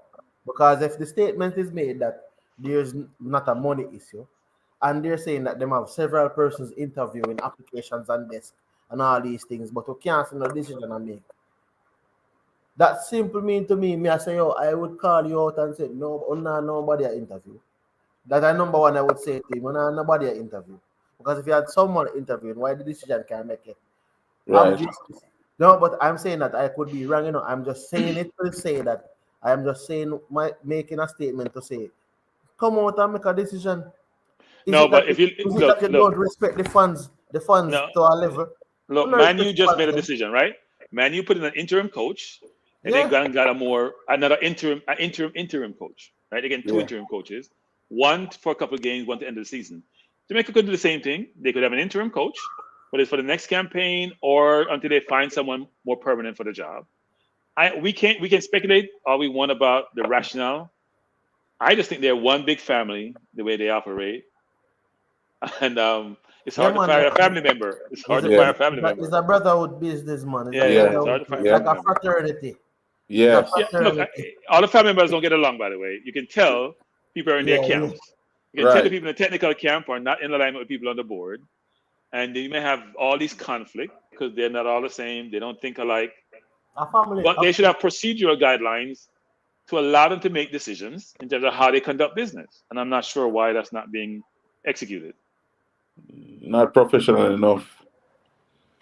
Yeah. Is that something the man? But you see that same professionalism to you notice that same professionalism reflect, it's coming from way far, and it reflects also in the players over here as well, you know, the Jamaican players over here as well, where they have not experienced that professionalism and to cooperate with around professionalism and professional people, so they find it very difficult as well. So it deep rooted into the, you know, bits and pieces of the culture as well, where it's very difficult to find to adapt to a professional situation and be professional. You understand? But Yeah, because we and have the seen where players have gotten the chances over the years, you know, to play for some of these clubs, turn up at training late, gone a dance, drink last night, all kind of something. So the professionalism has been, you know, lacking plus a lot of deeply. time man them not committed to. Definitely. The gang No, are I saying- disagree, CC. I think every Jamaican born players is what the coach is saying. The only people not committed are the British born players. the gang are 7 them not committed, man. They're not De- committed. definitely, If you ever definitely. talk about coach, I go on and play and say, if that statement is true, not committed, brother. Not committed. Yep. And I mean, need, you see, this is the thing, you know, Cranky. Because me ain't born in Jamaica, me not call you out. Yeah. You understand? Because me ain't born in Jamaica, me not call you out. But if Rowan born America, must call out Rowan. Yep. True. Even if you understand, True, even if we come and play in the same team, this is what me I say. True. How can a player come and say, listen, I don't support a player coming out and bashing the coach, right? Because football is a business. You come and say, boy, the coach is doing what is the coach. You know, you give some generic statement in Yeah. terms of an answer if the mask can read the coach, but you don't come out and bash the coach. You understand? If after the fact now when you retire and a couple of years from now, or even not even retire, a couple of years from now, somebody asking in an interview, like, what was your experience with Tapper? You understand? You can say, well, XYZ. They can talk your truth right there. But Right. expect if you come out and say certain things while the person is still coaching or But still but the coach of the team. CC, you have to understand too, you know, say most interviews, even though a years later, you still have a lot of former players who hold on to that professionalism and don't express and be vague with their answers pertaining to such a situation as well. Yeah. You know, because we have seen where interviews taking place, and the former players has been vague with their answers because they are very professional people, and that's one of the things where we need to have like our under 12 players, under 13 and them age there, be in professional situations so that they can adapt to professionalism situation and be professionals. You understand me? I say because when they can adapt to situations like that, you know, send them on camp outside of Jamaica to get into camps where, That's you why know, I say it, Cranky. You see, Uh-huh. this one I say some statement make. We need a new 23. Because the man them say foreign man them not committed and the local man them rest are not committed. So we need a new 23. From wow. Well, one I think there's a question about are you commit? You may be committed, but are you committed to the coach? Is one can look like locally developed players are inferring from what we hear. We don't know if this is rumor or not, so we have to qualify those no, statements. yeah, that is why I'm saying it's alleged. Yeah, look, I do think that this commitment situation, that narrative was being exposed by a lot of people in the media in Jamaica, in the coaching fraternity in Jamaica, by the actual national coach. It was pervasive, that sentiment around the commitment of the overseas born players, which I thought is as unprofessional as you can be, given the persons and what positions they held or hold currently. That's as professional as a player you're saying who's in discipline. In fact, it's ridiculous. And it doesn't help the situation when you're trying to campaign, you're trying to get to a World Cup, you're trying to put a team together. It doesn't help. It just creates more dissension in the ranks. And we didn't need that from people like, I'm going to call them out, like Craig Butler and others. Or the guy on TVJ who's always giving his commentary thing. A lot of them, I've heard them in different forums mention this. Now, they may change their narrative now because they've seen these players and their capability, but they were espousing these views, which create situations which were not pleasant, even for those British players, frankly. I may have encouraged others who may think about pursuing an opportunity to play with us to come. Yeah, Right? Yeah. We don't need that from more senior people. hold We on. just don't. You just hit the nail on the head. Certain arguments and certain statement that is being made might turn away persons who want to embrace us. Because Yeah. if you look at it, Cranky, a man born in England, look at what happened with Saka and those guys when they missed the penalty. Certain statement that was made turned off players like Greenwood and turned off players like Gray. So if those players were seen being embraced in our culture, then who, who can tell how they would feel? Because at the end of the day, the World Cup is the World Cup. So if you can go to a country and actually qualify them to play for the World Cup, Right. they're still playing in the World Cup just like any other nation. So to me, certain statement that is made for people, that can turn off people Of from course. Of course. Imagine. someone never say, "Oh, but I'm getting this treatment here. Why should I go there to get that Exactly. treatment? This Exactly. the same, So Imagine a player like Damari Gray sitting down watching this kind of operation happen. Yeah. You understand the man say, no, we don't want to go into that. It don't make sense me going into No, that. it must say it probably better me stay here and try getting a England team just the same. Yep. Even if the chances are slim. Yeah. But the treatment is the same. If me come to Jamaica, the same. So might as well me stay here. People are even a question my commitment or a question my nationality in terms of if my parentage is actually Jamaican. So some players might, I'm just saying, some people, I would think that me as a person would think, say, oh, why should I come to a country where they're questioning my heritage and I'm going to question my commitment? I Yeah. would think that if I'm a player. So why should I not think that the next person would think that way? Yeah, look, I think we talk about professionalism. I was impressed, frankly, about the league tape where the players were negotiating with the JFF. I thought the players were very professional, even though they probably know they were being recorded. And I thought the JFF was not being professional. So they have hindsight to say, I'm being recorded. I have to portray the best image that I can. Yeah. But regardless of what it is, the JFF, given the position they hold, should not operate that way, should not engage that way, should not negotiate that way. So that was very, very disappointing. And I don't want to name our players who we may think may not be made part of that. I'm going to call them the rogue seven, if there's any such seven, because sometimes rumors are generated and there's no truth to those rumors. Right. But I would hope that no player would say, look, players should be loyal to their coach because that sort of helped the team. But no player should say, I'm not going to play for the national team if the coach is no longer the coach. Because the coach he's not a coach for life. We don't have a life position in the role. Right. Most coaches know they have a short shelf life.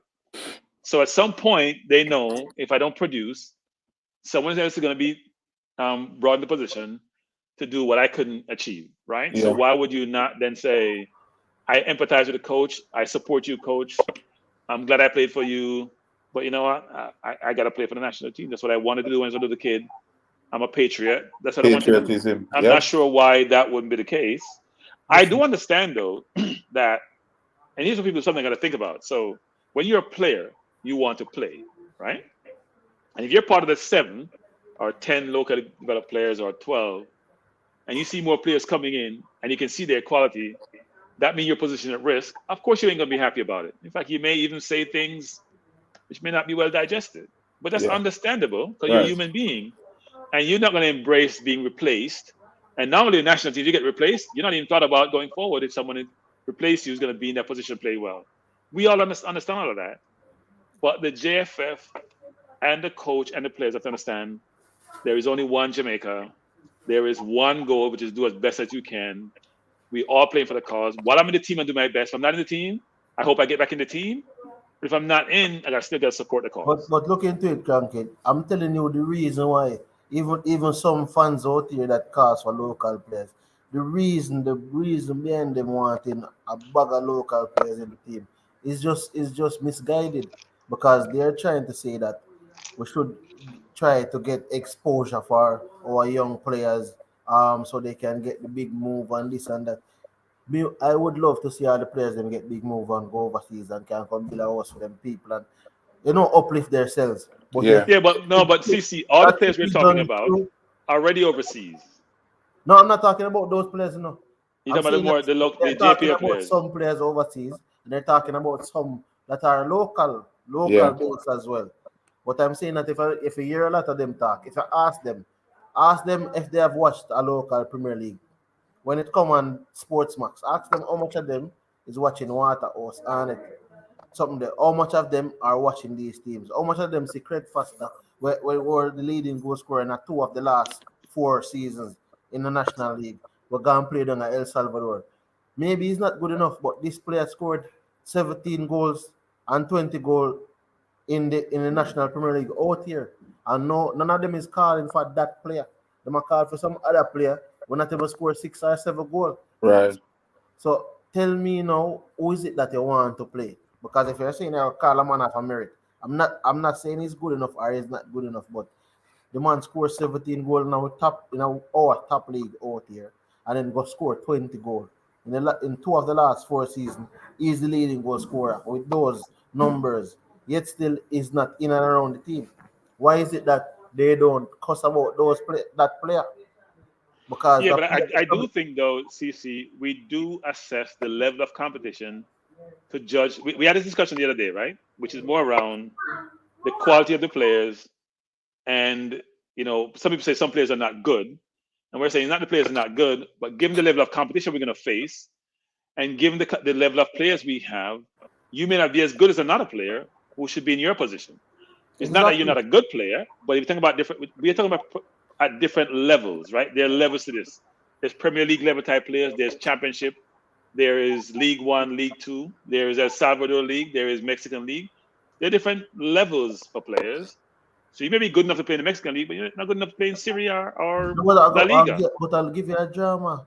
I think enough of these players probably can't manage the Mexican League. The Mexican League, a high quality league, There Cranky. you go. And that me just say I say CC. Mexican League to me probably is higher quality, a rival MLS in quality wise, Liga MX, is a Yeah, proper but the point I'm league. trying to make is that I don't think No, I players. understand your point. We're not trying to denigrate players. We're not trying to say belittle players, say you're not a good player. I No, don't think that's fair to the yeah, players that's because they are exactly professional players. exactly. So it's not fair to them to say they're not good. What we're saying is that what we need and what the level of competition is, you may not be at a level at a consistent basis. So you may be a Flemo who scored in the CONCACAF in Orlando and score a very good goal, but on a consistent basis, given It's what not we there. need, the question is, can you fulfill that? I'm not sure a lot of players can do so. But You see, that is exactly what I'm saying, Frankie. Where I always say they are good players, but what is the level? Are they at the level required to get us to the World Cup? Are they at the level required to beat Mexico, to you beat you US, to yo, beat CC, Canada? Are they at the you're level hitting the nail required? on the head. You're hitting the Yeah, nail on the head with that are they at point, the level CC. required? But You're Cranky hitting the said it. nail on the head. It's not that Because we're saying that they're bad players. why we can agree with your CC is because we can list a number of players as well where we have seen get drafted in the MLS, right? Yeah, And those players step down to USL USA. level. We're below par standards. And we can list them from the national team because we can see them. You understand? One of my strong points on this is a player such as Peter Lee Vassell, good technical player, have the ability to stay in the MLS level. But And guess right what? now, say that Yeah. again? No, I'm saying, guess what? We as fans out here want to see Peter Leavers in the national team to get a contract at Belgium. When he's in MLS and drop down to USL, he should There you be go. playing in MLS to get a contract. Playing in MLS very good. Come and represent Jamaica and play very good and get a contract in a Belgium or Europe.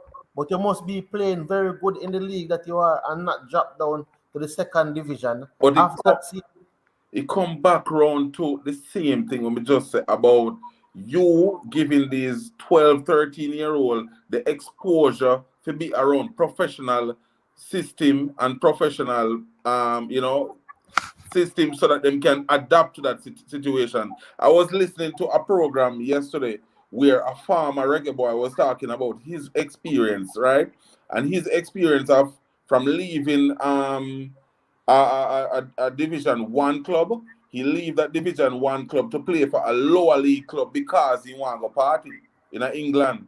And I was listening to that interview and I say, when man just a little while, he leave a Division One club to play at a lower league because he wanted to go party because he was 19 years old at the time. You Yeah, understand me? but Say? I mean, I heard the statement really, and I can't. Let me tell you what happened. You see, Jamaica is a country where the freedom level in Jamaica is very you're free. It's like if you're out here, there's two things. If you're out here and you're a baller, you're treated like a star and you're free. You have certain little privileges assigned to some man when them go to school and them a king. Star baller, big baller, Zidane, Messi, Beckham, Ray. Yeah. You know? So by the time you reach like say 18, 19 now, and you go overseas, because we've seen a lot of players go overseas and they end up come back here. Because when you go overseas and like the coach, them probably say, yo, the simple things and certain little things they can't do or them no want do because them feel like them a big baller. Training start 4 o'clock. Yeah, well Simple seen as like that. a star. Yeah, so, so some man out here, them not even got training, brother. We can Yeah. tell you, they don't really train, they just come play. Because guess what? You're a star. You're the Messi, you're the Zidane, or the Hazard of the team. But when you go overseas, you're just another player. You're You're just just another another cog player. in the machine. And Right. because of that now is like some persons can't cope with it, and then they end up back in Jamaica, end up in the National Premier League, where them just a play ball and got a little hype in the street. And your name out in the street a yard. So Yeah. that's how some things ended up. And we see it with a lot of players, we see it. So the coach came on and the coach was saying that he got a very talented player from Jamaica. He was one of the players who scored. He got the golden boot in the At the under playoff. 20 And under the under 20 20. playoff. I And I think was watching that and I was like blown away when the coach said that the player. Nicholas Nelson, man. Yeah, he got that opportunity to play for Miami. And when he got that, MLS team now tell you, say, yo, we are going to choose you. And then finally chose him to play for the MLS team. And when they chose him to play for the MLS team, he hopped on the plane the following day and head back to Jamaica and go in the Premier League. Why did he go back? Say that again? Why did he return home? Because he was homesick. Okay. But I think the same thing reach. What them say reach? What them say reach? Keith Kelly There you go. was Discipline. homesick. What them say Keith Kelly says he was homesick. I'm not even sure how the story goes, but apparently most of the time the baller them get homesick. What I'm saying is when time most of them reach older age. Cause for example, like Raheem Sterling, they migrate for other reasons, but they end up in a football. But he's there from like 7. When him the Leon Bailey was there from in his early teens. So Yeah. it's like certain things right now the man probably party, but I guess what happened? He reach a level in a football now where he probably can afford himself to do certain little things. Until you reach certain level, you can't really take on certain life, brother. Look. We should not just say, look, homesick is a real issue for players, yeah. especially if the clubs don't provide a support system for them, right? So if you think about, if you're Havertz, for example, you go to Chelsea, you caught COVID, you're locked up in your house 24/7, Yep. you don't speak English, there's no one around to support you. That becomes very, very difficult and challenging. If you're a young player, if you're 19, 20 years old, and you're used to having your friend around, etc. So I can appreciate that, but I also think that they have to have good mentorship, good coaching around, allowing them to see the big picture and But what it they're is trying to because- accomplish, and they have a goal to try to accomplish. So they should work within the confines of what is provided to them to achieve their objective, or try to find ways to become much more embedded in the environment that they're living in, they're operating in, but to that's allow why them this to foster and to grow. You know But this. sometimes you have to adapt to your surroundings as well, Cranky. When you get exposed, because remember, you all the way at Jamaica and you have Not to come everybody from- will do Ron. No. Yeah, But even Cranky what I'm knows trying this. what In I'm trying terms to of- allude to is that if you expose these players from their 13, 14 to these kind of summertime, you carry them out of the country as JFF, you carry them out of the country and expose them to that, where they see this kind of professionalism and them exposed to that, them start adapt to that kind of situation. If you know, say training at 4 o'clock, mandatory, you did it from 3:30, but 4 o'clock training at 3 o'clock, and you did it, and you're on time for training, you carry yourself a certain way because it is a career you're dealing with. It's just like any other else job. You can't just walk in any company, just rock attack and go So Rowan and CC and coach. So here's what I think we're missing in this. A lot of players who have the ability, and this may sound unfair, but come from challenging background. Yeah. They haven't been taught the fundamentals of how you operate in certain environments. True. It's not the player. So if you have a learned behavior, it's hard to then pivot and adapt to a certain environment if you haven't been, as you're saying, being taught at a very early age and being nurtured to allow you to function in the environment. Yeah. It's like anyone. When I went to the corporate environment, I wasn't sophisticated enough to understand how it worked. I used to have my own Jamaican attitude about how things are supposed to work. Right? After a while, you learn something. You learn the hard way. You learn the hard way, not the good way. You wish you had the nurturing and the coaching and the guidance and the mentorship at a much earlier age. Yeah. So the adoption rate is much, much quicker and much, much easier. But if I come from a very challenged environment, how am I going to go and translate to another environment where it's professional and you expect me to be successful? Exactly. As you're saying, which is in Jamaica, whether it's in a Manning Cup environment, academy environment, how much do you do about the social aspect of the person versus the football technical aspect? Because the two are very, very important. Yes. And the mentality of a person is just as important sometimes as the technical capability to allow them to be successful. So you really have to work with them at an early age, let them realize what's right from wrong, how to behave. Someone have their thing on, I'm getting feedback. And that would allow them to be successful. Because right now, as you're basically saying, Rowan, you may be exposed to some of these individuals. I've been exposed to them, very good footballers. They're sometimes very hard to deal with because they're set in their ways and they don't listen. And sometimes, frankly, they just don't know any better. If you don't know better, you can do better. You know, gentle people, while I was away just now, let me share this with you. I tried to make a phone. Huh? A decision was made? No, well, the decision was made for someone in hierarchy to come on the show. Okay. So and they change your mind? I'm going to keep things this way until that day. So. Oh, you mean so it's not tonight? Another day? No, it's not tonight. No, it can't be tonight. It would have been too sudden. Yeah. So JFF, if you're listening, JFF, you need to do a better job of communicating with your public. Because when you want the public to support you, they will have no reason to support you. You have to do a better job of how you market yourself, how you communicate, how you engage, how you publicize who you are, how transparent you are. You have been, okay, I'm just thinking about an adjective, a word to describe it, and none of them sounds good. You have to, I'm going to use euphemism. You have to be better than you have been. Let's put it that way. You have to be better. Yeah, man. So the plan is to get that individual on, and I think it would be a good look for the fans to hear what this person is saying, and they can ask their questions. Because really and truly, you know, no matter how the team are performing, the people them still are support, you know. Even though people might curse, you know, and say they now watch no more game, you know, them still are watch games, you know. So you have to ensure that you're intact with the fan base, not only when you need the fans to come on board and support you monetarily. You know what I mean? So it would be a good look to see that individual on. And definitely I am looking forward. But as I say, it's not the first I've made contact with the individual and it not fall through. Right. Or it not come through. But I think I used a line. Some of those words that Cranky used and another one, I use it on here. But me think it connect. You see what I say? Yeah. So, well, I mean, look, you have people like Reed and the president who are not Speed is out there all the time, right? Speed is on different programs. Speed is communicating. But why is he the only one? You see, I mean, look, I can understand sometimes people want to manage what forums they engage in and what media they use to communicate their message. And I've heard Ricketts a couple of times on Sportsmax and some of those on TVJ, frankly. So maybe they want to use the more traditional media.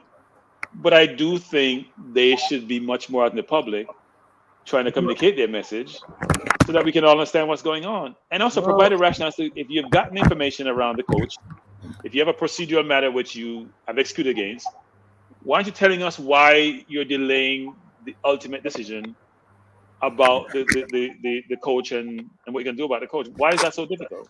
I don't get it. Listen, man, but I see, but we see speed on some local social media platform, and we see, man, other stuff. So, I don't know what coach I go out with, why coach now get into the official to come explain.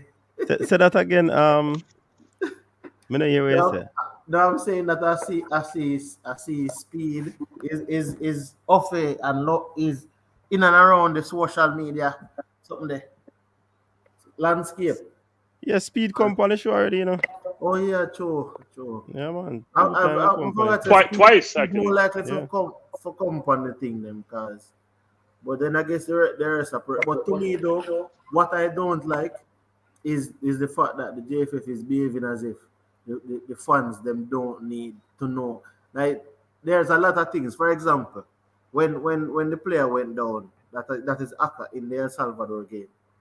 Like we didn't even know if he injured or not. We just see him back in the game come at the USA game. We saw players in the warm up that look gingerly and end up playing in the game. So there wasn't even a report to come and say this player, that player. But they're making it seem like it's strategic and you can't say certain things because you're giving away a strategy to the next team and those things. So to me, it seems as if they just want blind followers. Come spend the money, gotta stay and watch a team. That's all I need. That's all I want to say. There's no connectivity with the fans. There's no connectivity through no part of through no communication by them. They have to understand because if JFF is watching, you have to understand that they need to connect with us, the fans. We need to be up to date with regards to certain information. For example, if it was not for coaches desk and multiple other So social media, something there, guys that are doing their thing, we we wouldn't know. as fans have this kind of intimate connection in terms of communicating with the team or finding out certain things with the team. The other night, coach went at the match and coach that hotel coach bringing a player come on him talk. We the fans would not have had such an intimate conversation with True. like a Kemar Lawrence and those guys. So we just they right out on the back. We don't know what is happening, and we are the fans of the team. So that is just one of the things that I think they are not getting right. They need to connect with the fans because Yeah. nobody's getting up and spending their money blindly Yeah. to follow a team. When most of these persons are not even football fans, but they can get a lot of persons to come to matches. Now I tell you, Yeah. because number one, if me I go match, a couple of persons will come with me because guess what, me drive. So man, for you drive, a man I will come with you. You understand? And we can always ask a person, and we can bring a person, and bring a friend, and introduce them and say, yeah man, can go watch match. 5 hours go and we'll jump up in the vehicle and we'll go watch match. And we have a next vehicle behind me, our next vehicle behind me. So me will probably end up bringing 20 fans. But guess what happened at the end of the day? When them ask me a question, I'm not able to answer. We can't answer certain things because the information is not even there for me to introduce them. So yeah, man, you can follow Reggae Boyz car, we are do this and we are do well and this is what is happening. You can't even get an update. So if I'm gonna ask you now who is the coach, I say boy, I still top on them still have like a decision. So what what did I hear just the other day with respect to them voting or making a recommendation? You can't even say anything. I'm not so it's like the recommendation was made like 2 3 weeks ago or so, and yet we are yet to hear anything concrete from JFF other than Tapa is still the coach. We all know that Tapa is still the coach because he never came out and said that the board ratified the decision. So we already know says Tapa is still the coach. We don't need Fia come and tell us that Tapa is still the coach. We need Fia come and tell us what is the next step, where are we going, what is going on. So come January, we know what we are going to in the next 6 games. Come 3 games in January, 3 games in March.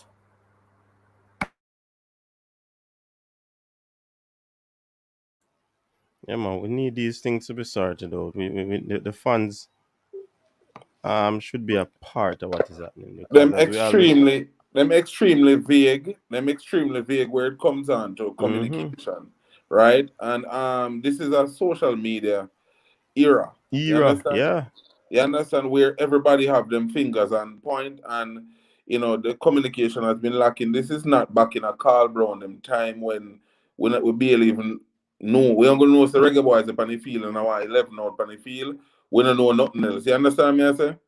So this a different time now, and you can't have the people them like that, you know. So them need to step up that aspect of it, and be clear and be open and be frank. You understand? Because when you leave the fans them into speculation and it's superstitious belief and all them kind of things, it's just not very good. It don't look professional, and you want to attract professional players who are out there who want to play for the country, who are looking at you guys and say, it's not professional enough for me to even consider to join them because it don't make sense, which they are very talented and players out there who want to participate, but unfortunately, the professionalism need to step up. So I wonder if I'm a British-born player, if I'm an Antonio, if I'm a Moore, if I'm a Gregory, and I have to engage an organization like JFF, I wonder what they go back and say to other players who potentially could play for us, or just players. I wonder what that communication is like in terms of what they've encountered, what they've been subject to, and how that has worked. I'd be curious to know: is it positive or is it negative in terms of their opinion and their perspective, given what they've experienced? I'd be curious to know what their views are. Look at Andre Gray. You know what? Oh, Andre Gray said he got to get in contact to come in the team and stuff. Yeah. And it's when Mariappa was playing for Watford. Yeah. And they had conversation in terms of Gray was saying that what is it like playing for Jamaica and those stuff. So the simple means that conversation is being held with a lot of players. Players know players. For example, Ivan Toney is from Wolverhampton. As in, he's from that neck of the woods in England. Right. So if you have players who have grown up, played tournaments with and stuff, they must have contact. You might have a contact for Antonio or a Bobby Reed and those guys. They may have contact for each other. And they might have conversation where they're asking him, say, so tell me guys, what is it like playing for, just in case they have an opportunity to come and play. Because remember, we have approached these guys, so they have it in the back of the mind, say, oh, maybe if it don't work out for our first England, then maybe we come and play. So the man might have a conversation, you link up a man and say, oh, so tell me how it go when you go Jamaica go play. How them treat you, how them deal with you, what's the environment like and those things. We don't know if they're having those conversations, but based on what Andre Gray said, they have the conversation, especially if the player is familiar with the other player. Like Mariappa and Gray was familiar with each other. And a Tony might be familiar with an Antonio or those guys. Yeah. But Ivan Tony was at even Newcastle. So that simply means Ivan Tony knows even Isaac Aiden and those guys. Definitely. Chances are you getting Isaac Aiden, you can get him as well. You understand? Yeah. Because the chance of these guys knowing each other and speaking to each other is highly likely. So these are the things I think we have to be even cognizant of the fact that when we say certain things or when we do treat the players a certain way, you understand, them are going to feel a way. I think what we should criticize is their on-game play and not necessarily if a man want to come at Jamaica or commitment or not. Is the in-game play. To me, if you're not playing well, is they're not playing well. That is what I'm criticizing. I'm not going to be criticizing your nationality or questioning your heritage or that. I'm not depend that. Sure. Once you put on this jersey and come play for this country, Jamaican. you need to come play out your best, brother. You produce. When not producing, you have to go rub the bench or another man come and take a spot. Whether I'm born at Jamaica, whether I play at National League or in play overseas. So as long as I produce, he should be in the team. That is how me I view it. I'm not going to come and go say I'm going to reject because at the end of the day, I can tell you this, brother. See Diego Costa there, Brazilian reject, Yep. played for Spain. Something that Jorginho, Brazilian, played for Spain. Thiago Yep. Mata, Deco, Brazilian, played for Portugal. Yep. A lot of players that plays for different countries. But the difference between those countries and Jamaica is that those countries developed their local base leagues. Their leagues they were developed so they could have a lot of players coming out of their leagues See that there? were born in the country. See there? It wasn't through no national team that people get no exposure. True. When I say coach, this is where I need the people to get off this thing, but man, to get exposure to national team. No. We're not depend on that.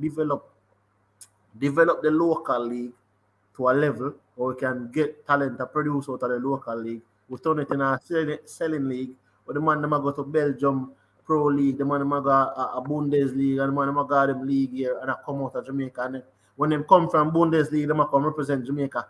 Then we get some refined article. But you need ambition. You need ambition. Yeah, You need ambition what I say is, I think a lot of them have the ambition, but it's the guidance, and this is the next part of it. A lot of them have the ambition, but it's the guidance and the misguided way in which people are saying that they should. If a man playing D Cup or Manning Cup and them a star, here a man say them should be in the national team. No, they should not be in the national team. It's not like that. If you're at 19 and you're playing Manning Cup and you're a star in Manning Cup, that doesn't mean it translates to the national team. You see, if you were at 19 and you're a star at above you should get a look in the national team. That is all my view is. If you're 19 and you're a star in above you, star in the National League, you should be getting a look in the national team. But it should not be a basis on your star schoolboy football, so we need to put in the National League team so we can get your contract to MLS or one of them places. That should not be the case. You should come out and we see a player above you, Waterhouse, and you drop some leather when you say Jano Star, and you want to look like him a special talent. You know? Bring him come in the national program, him play some ball in the national program, and then we take it from there, depending on what he does in the national program. Me little bit disagree, CC. But Me little bit disagree, CC. Me little bit disagree with that. Why me disagree is because we can look at the NBA and see where that has like players like Kevin Garnett. You understand, who was drafted straight out of high school, straight to NBA and play how much his season. Kobe Bryant. You understand me? So we know what we never. No, and that's no. Remember, you have to understand that's a different model. It's a different model. That basketball is a different type of model. Yeah. Remember, that is out of high school to the NBA is a club. It's not straight into no national team. They did not go straight into Team USA. They went straight into the NBA, which is the league. Them couldn't make Team USA. Kobe Bryant couldn't make Team USA when he just come in the league. If them are going to play them big, their full strength side, he couldn't make that side. You understand what I say? So when the man go Olympics 2004, and I see them get bronze. So that is what I'm trying to say. Okay.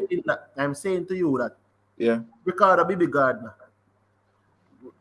Remember, Bibi Gardner played for, I think it's above you. And he had played when he was a schoolboy. Yeah. And he was playing in a team that had a player who was playing in the national team. Player got injured. Player came back. Bibi was taking his game in the Premier League side. And through that, Rene bring Bibi in the national side. So Bibi made his name through.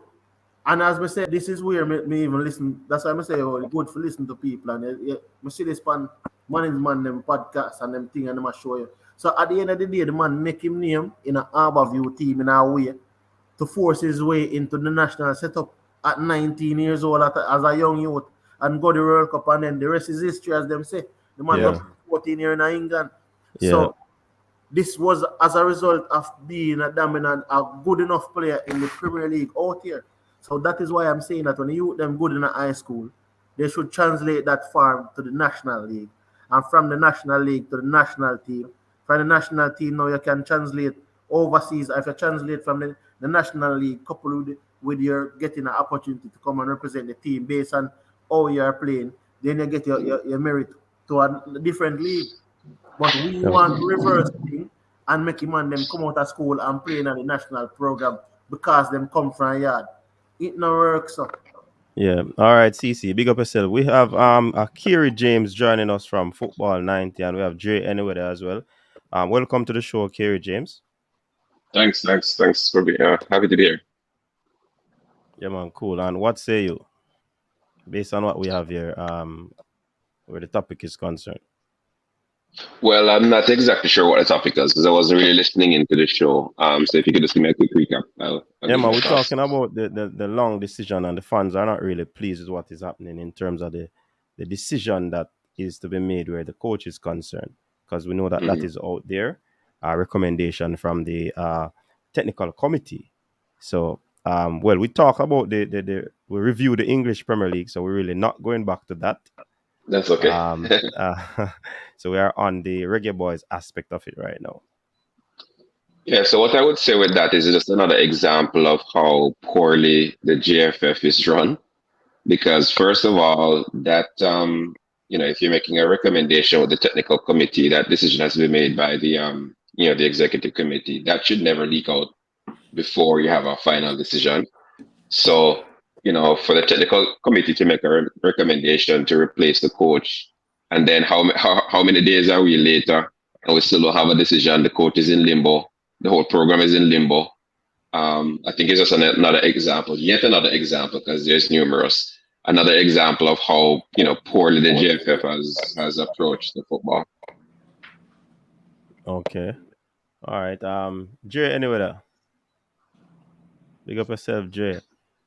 Jay, may I tell you one thing still, Go take out that jersey there, now. Coach, why? You're a nightmare. Last evening, me say no, Dre, that team they are gonna beat me. I mean, I fret, Seeing? I want to deal with the matter. I don't know what happened today. Me say I will for excuse. CC a fine, Rowan a fine excuse. I don't know what going. That's part of the game, coach. Sometimes you finish your chances, sometimes you don't. We created chances and failed to finish. But it is just part of the game. We're still on top of the league still. But this pressing issue of the coach, the executive committee making the decision, and then it going public now, there could be backlash in the coaching staff now because they actually named the replacement that they recommend. And that also went public. So that's definitely not a good look to have two coaches on the sideline and also in camp and also coaching these players. And it's like the executive committee wants the replacement to be the assistant.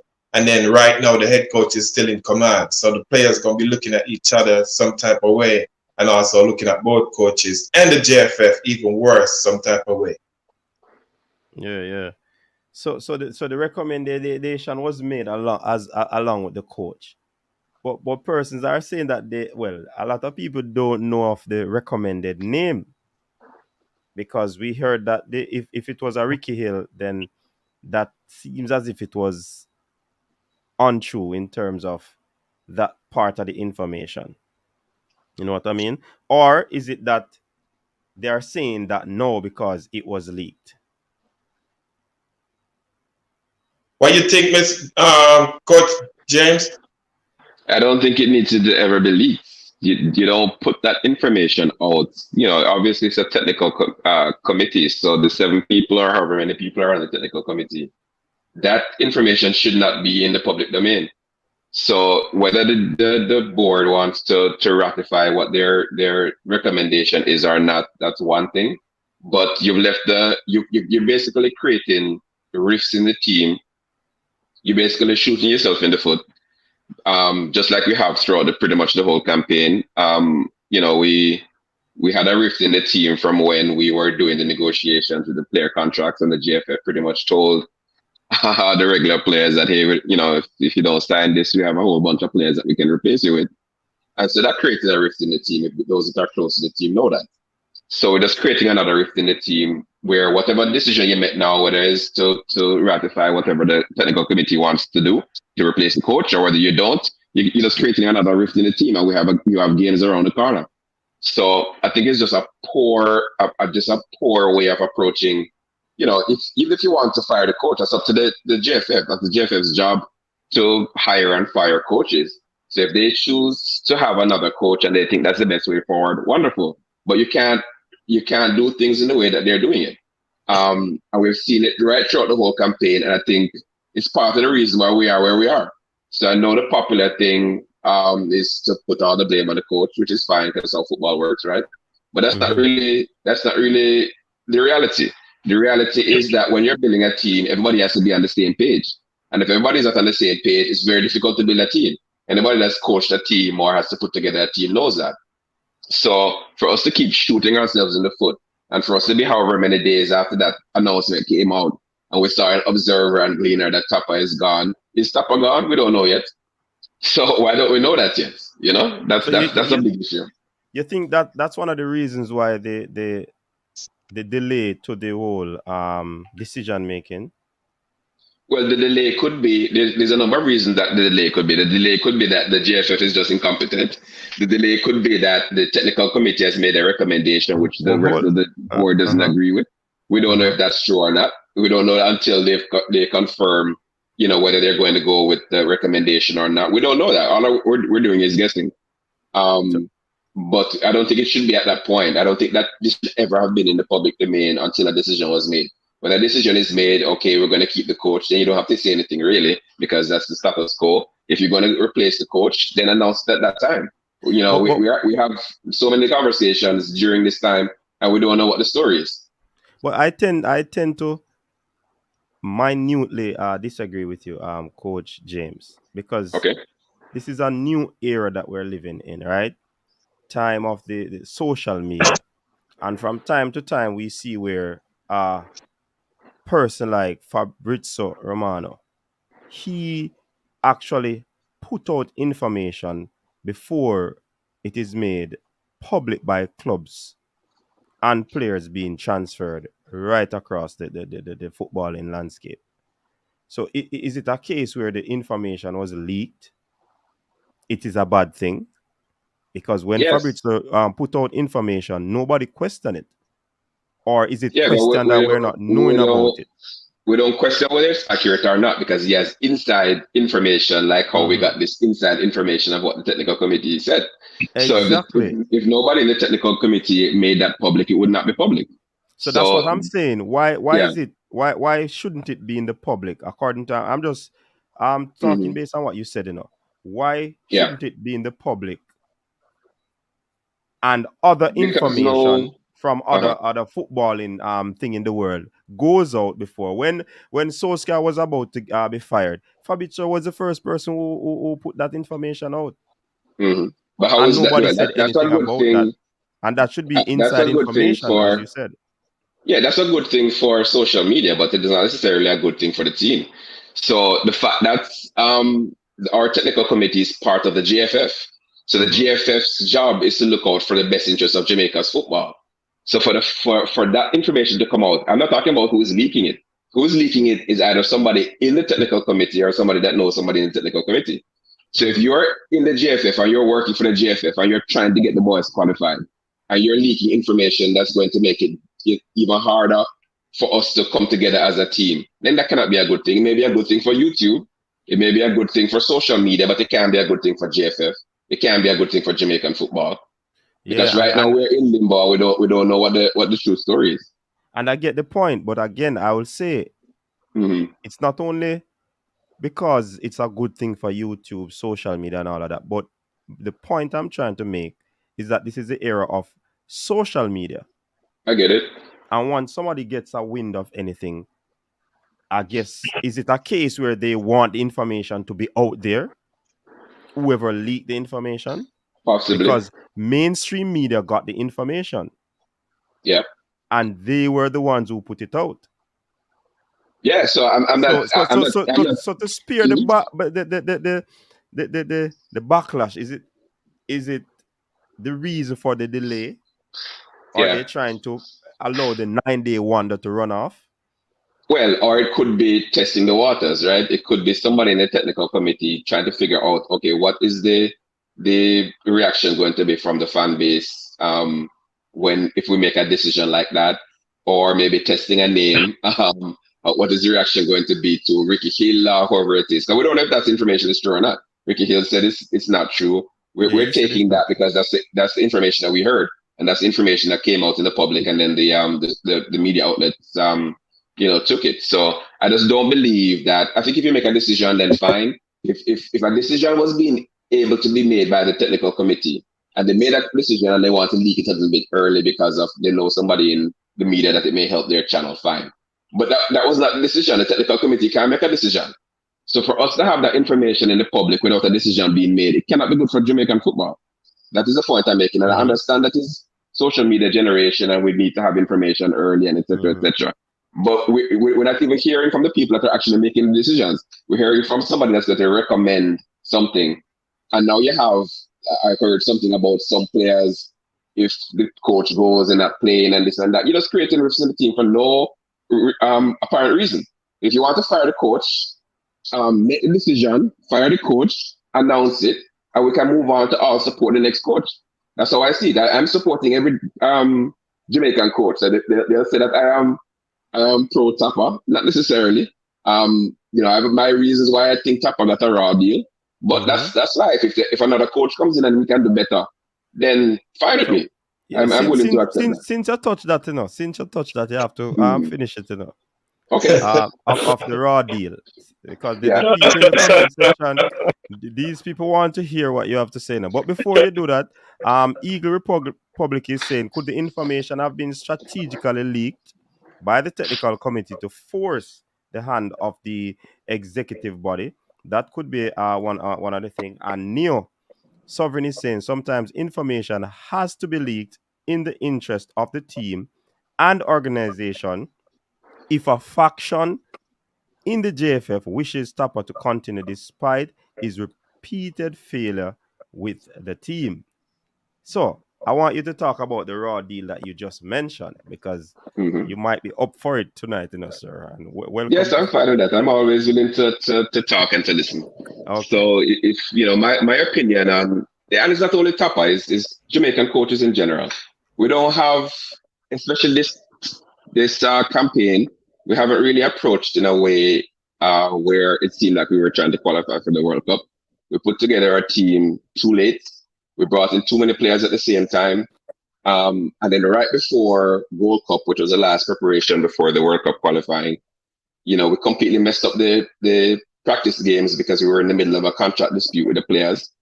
The local players and the ones that were born here and play abroad. And we basically told them, essentially, that fine, if you don't sign this contract, we have a whole bunch of other players from England that we can bring in and they'll be just fine to play in the qualifiers. So we created that rift in the team. I always see Jamaica coach as being given a basket to carry water because we have expectations that are very high, unfairly high, in my opinion, based on knowledge of the history of Jamaican football overall and our qualification tournaments overall. I don't know where the high expectation comes from. I think it's because we have maybe some quality players like Antonio and Bailey who have played 2 or 3 games out of the 8 that we played so far. And I think the expectations don't match the job that the coach is being given to do. I think the coach is not being given the tools, not only Tapper, but previous coaches as well. I've not been given the tools. No, man. I don't want you to talk about previous coach. We're talking about the No, well, present. we're talking in the context of Jamaican football. So if you're talking about this qualification tournament, then you have to put it in the context of other qualification tournaments. We haven't qualified for the World Cup since 1997 for a reason. Right. It's not because we haven't had good coaches. We've had several good coaches. And every time it ends up in them being fired or us calling for them to be fired, they get fired. We start a new cycle. We go through the whole thing again. We don't build a team. We come to the World Cup qualifying. We don't do well. We fire the coach and we go through the whole cycle again. So that's pretty much where I'm coming from in terms of the way that Jamaica sets up the football program and the expectation that we have for them. All right, coach in question, Coach Whitmore. He had the 2014 campaign, right? And you'd say that he failed. Anytime you don't qualify for the World Cup, it's a failure, right? Because you're trying to qualify. You fail. You'd have failed, and they got rid of him before the campaign ended. So a different coach actually came in, right? But I put it to you that no, I would say that he would not have gotten all the necessary things that he probably would have needed that time around. But for this campaign, from what I've heard, is that many, if not all the things that he would have requested, he would have gotten. All the things like what? He requested a masseur, physiotherapist, chef, Instat, that thing that you put on the players to get their tracking or their progression and all these things. He got a video analyst. Yep. He got the assistant coaches that he would have needed. And more things that I understand that he got. There are some high tech equipment that are used in training, the drone and all these cameras that can go 360 degree, so that in training you can record the players so that you can do your analysis afterwards to ensure that you come up with the right strategies. And I also believe that he would have gotten some top quality players. My issue with that, though, is that in my estimation, he has not picked the best team to date. And I think that is the downfall in my estimation where the coach is concerned.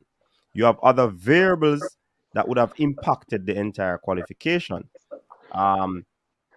It was said that they would have gotten practice games, but there were always, little things that go on before the practice game, players being left off because of flight issues and all of that. So the administration can't be barred from the blame.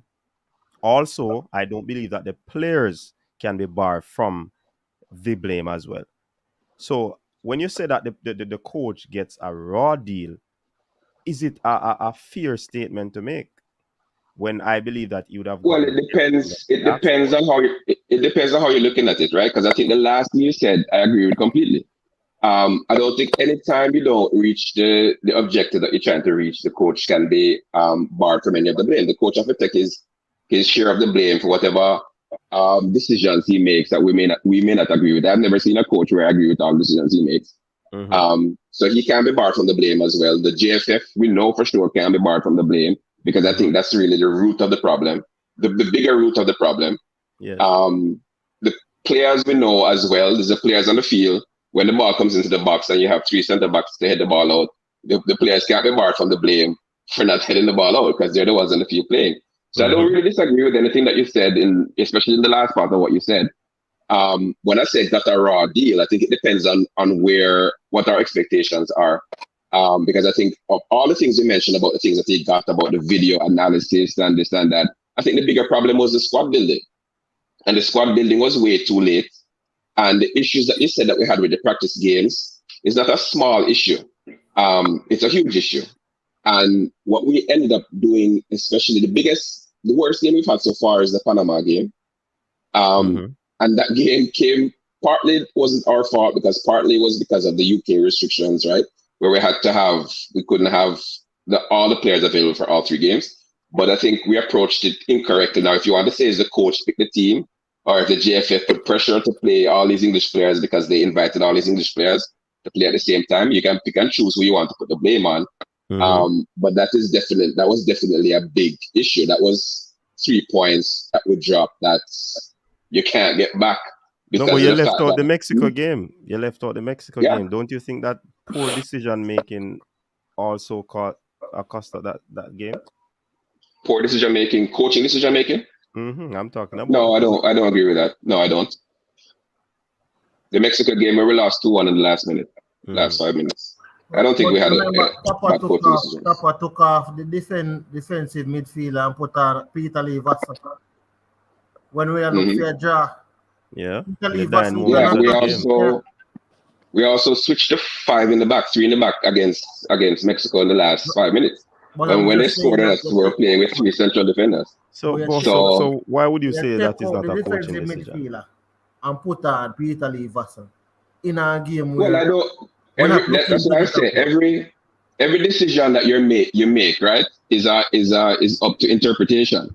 So when you watch Manchester United and Chelsea today, some people will say Chelsea coach blundered. Some people will say Manchester United coach blundered for playing 3 center midfielders that are defensive midfielders. So that's your own personal choice as to which one is, which approach is better. And again, we're not there, so we don't know the physical situation of the players. In a game that you're 1-1 and you're looking to get the points. Where was Peter Lee Vassell playing though? Peter Lee Vassell wasn't playing defensive midfield. Where was he playing though? He was playing as an auxiliary forward in that game at the end. Peter Lee Vassell can't tackle him, can't defend. So it doesn't make sense to put him on. In that moment of the game. In that moment of the game, it don't make it. It's if you put on a defensive player, it's a different argument. But if you put on an attacking player when you say we can't win the game again, there's no winning in that game, and it's an away game. So our points it will do. So at the end of the day, to me, he blundered when he made that change. It's if we lost and he never made that change, I wouldn't have said anything. Notice it's the only change we are berating in the game that he made. It's the only thing that if you ask most of the fans, that's the only thing people look back and say, why did he make a change like that? But did Peter Lee Vassell come on for Grant in that game? Yes. Who was the other change at the end? Because Javian Brown, I think, came on at the end, right? In that game. Javian Brown came on at the end, but somebody else, I think. Somebody else.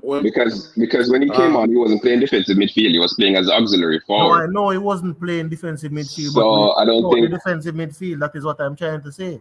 We got rid of that and started playing essential midfield. Instead of we took away a defensive midfielder. So we never had a defensive midfielder finishing the game. So when Vassell came on, he was, as you said, playing auxiliary forward, but we never needed an auxiliary forward at that moment in the game. That's what I'm trying to say. We never needed that. We probably needed an additional midfielder.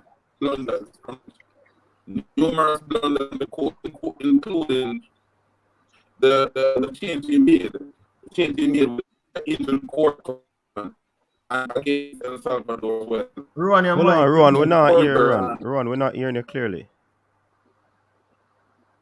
Your mic. Yeah, we're not hearing you clearly. No. Apparently, your connection. Oh, okay. Yeah, CC, you were saying. Yeah, I'm saying that. I'm gonna tell you. I'm saying that to me, Tapa as it is ceiling in terms of he did well with given the resources he had, and all I'm trying to say is the decision by the JFF to stretch out this situation into a point where we have to be talking about it and we're still questioning it. That's the thing that I don't appreciate. They don't respect the fans in the sense that they just come out every minute. Every time there's a statement come out, Tapa is still the coach. That's the statement they comes out with, as if we don't know that Tapa is still the coach. The newspapers were printing that Tapa wasn't the coach because he got fired. All of them now backtrack because apparently the information was not so. So every time I see JFF come out, so I just feel like that is just what I think should have not done. I have said earlier that I think the JFF may have undermined the coach in some interviews that they have given in terms of him still being the coach, and you're saying certain things. Like you're saying, we give him everything, we do this and we do that. To say those things is to say that if we fail, the blame is 100% on Tapa. And to me, the blame is not 100% on Tapa. It's 50% Tapa, 30% the JFF, and 20% the players. Everybody have to get piece of the blame. But when the JFF make their statement, they're making a statement where they are trying to separate themselves from getting any blame. When they come out and give interview, yeah. But CC, I believe though, and Coach James, I believe that 100 90% of the situations that we would have been in the games, I see them as coaching issues or management issue in terms of coach management situation in and around the field. And I can understand a coach might go into a club or a country where there's little or no resource. And, they might believe that they're going to try their best. But in the world of football, if you're given basket to carry water, the decision is you to make from before you go into that position. So you have the right to make that decision or not. So if you start to struggle, the powers that be, they are not going to ease up off the pedal to get rid of you. You understand? So what I'm saying that to say that based on what I've seen throughout the qualification so far, most of the games that would have lost or we could have gotten a better result is one, coaching selection of the team, in-game management, as well as the players not living up to expectation. And that's what I would say that would have caused us to be in this predicament that we're in. But say, all right, I'm sure you, coach. It's the same thing with United, right? We just use an example. Mm-hmm. We need a coach that has a clear-cut way of play, and we can see it being implemented. So the image of the national team, we can see it through, like for example, you see the image of Man City is Pep's image.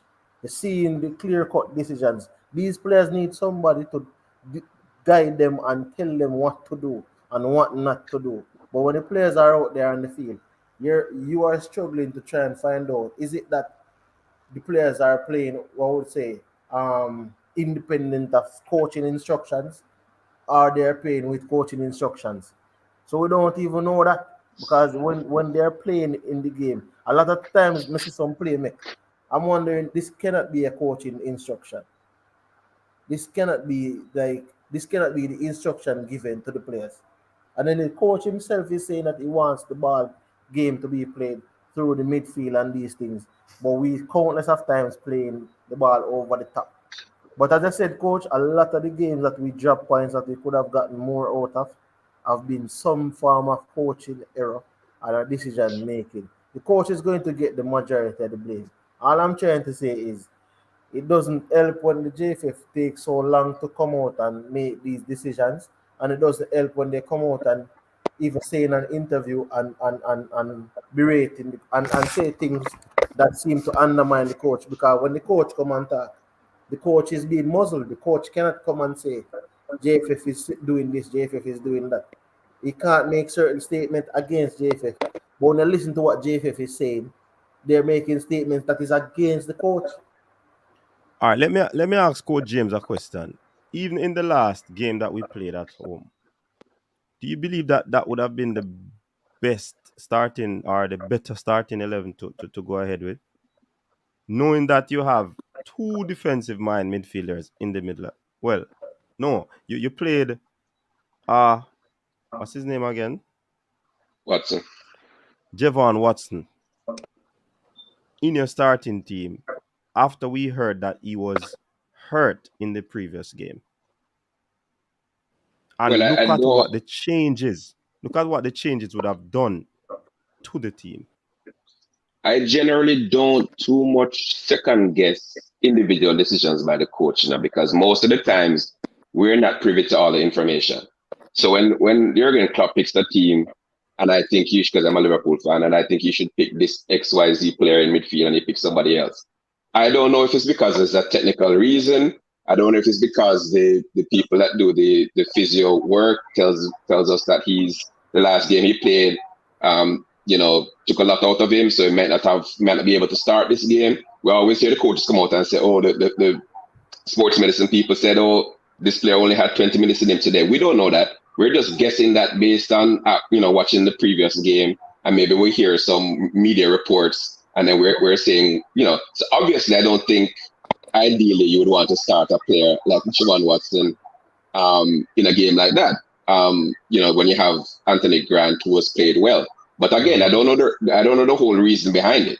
What I tend to do instead of second guessing individual decisions by the coach is I look at the overall game and how it went in terms of what the expectations were and then how it ended up. And I thought against the USA, we were the better team.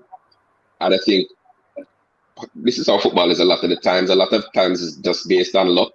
I think maybe a decision or two by the ref, maybe a miss or two, that clear chance that Bobby Reed got, and then the goal that Lowe scored that seemed a perfectly legitimate goal, which would be 2-1.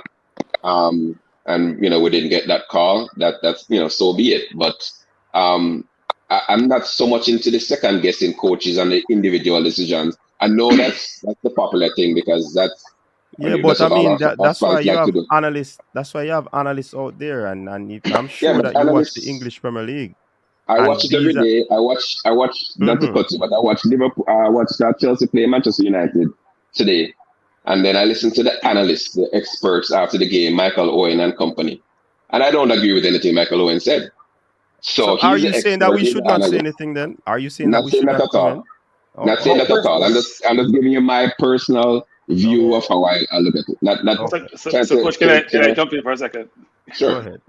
I am actually laughing. I don't know you, sir. So welcome. Thank you. You're sort of in the hot seat in the position you're taking. That's fine. Here is what everyone. If someone said they don't second guess someone, I'm not sure that's genuine. Why do I say that? Because if you think that someone should have played, even if you don't espouse that view verbally and outwardly, it's a second guess in a sense, right? You're thinking not really, not really. Let me explain why it's not really second guessing. Okay. It's because I don't have the information. So if I have all the information, like if I'm going to the game, I follow Liverpool very closely. No, but hold on, Sir James, not to cut you again, because if you say that you would have played that particular player, but the coach played another player, it doesn't matter how it come across, I think it is second guessing. No, that's you're just not going out. The intricacies now of why the coach playing. That's semantics. That is not something that you're questioning. No, that's semantics though, because that would be assuming that me and the coach that's making this decision, whichever situation it is, have the same information. So if I have the same information, I would play at one team and the coach would play a different team, then yes, I have a difference of opinion. It's not necessarily a difference of opinion if I don't have all the information, if I don't know what the situation the player is physically, or if there's some altercation. I don't know any of that, when I'm watching the game. I'm just kind of judging it based on what I know. So if I don't have all the information, I can't substitute myself for the coach. Yeah, so I'll say a couple of things. One is, that's your perspective. That's all fine. We here have a couple of things. One is, we have the eye test. So forget about what we're saying about, well, I don't have all the information. We see the player there. We have got no injury report. We have none. The player's been put onto the field. Wait. The player's been put on the field to play, whether it's 30 minutes, 40 minutes, 50 minutes, 60 minutes. We assume they're not injured, because they're injured, they shouldn't be on the bench. They should be there watching and getting. But let me finish. You had to say. So we assume that we have had intelligence that Grant wasn't issued. We have seen Haka. We don't need any coaches. We don't need any eye tests. We have seen Haka play over the last number of games. We know what his status is. There is no way in God's you-know-what you can tell me, given our knowledge of football, and I know we're YouTubers, we don't know anything about football, that this player, given what we have at our disposal in the squad, should be in a starting 11 in multiple games on a continuous basis. Even when he came off in the last game, he was injured. He still started the next game. And we see him make 7 of 14 passes in a game, touch the ball 18 times a 90-minute game, which is ludicrous in today's football if you're playing midfield. That's not justifiable. It cannot be explained. It makes no sense to anyone who said they understand football. I have to be, you hear me in my voice, how excited I am talking about this, because I look at the stats. I follow football on a global basis, mainly Premier League. I follow Jamaican football. A coach making that decision, that's why the fans are challenging it. And you can't have consensus about something, and you're saying, you know what, I know everything because I'm a know-it-all, and therefore all the fans are wrong. Sometimes that may be the case. It's not all the time. So I hear the coaching fraternity in Jamaica. They all espouse the same views. It's consistent about what the biggest players are committed, about the quality of the players, about who can play. It's almost like they read from the same hymn sheet. And it's frustrating the people in the audience and fans to hear this message being sent out when their eye test and the stats say otherwise. I'm done with my soliloquy. Yeah, so what I would say to that, so I don't disagree with much of what you said, but every fan has their own opinion. So if we have 6 people on the panel here, and to be honest, I don't necessarily, and I said it before, I don't necessarily agree with Haka starting either. That's not a decision I would make. So I'm not here to defend Haka or that particular decision. I'm just saying that. I'm just saying that generally that's how it is. Every fan is going to have their own opinion, whether it be Haka or anything else, or any other decision the coach is making. So overall, if you think the coach is not he's making too much errors, he's not picking the right team, he's not managing the game, during the game, he's not making the right changes at the right time, then fine. If you feel that you should fire him at that point, then that is the decision that the JFF has to make.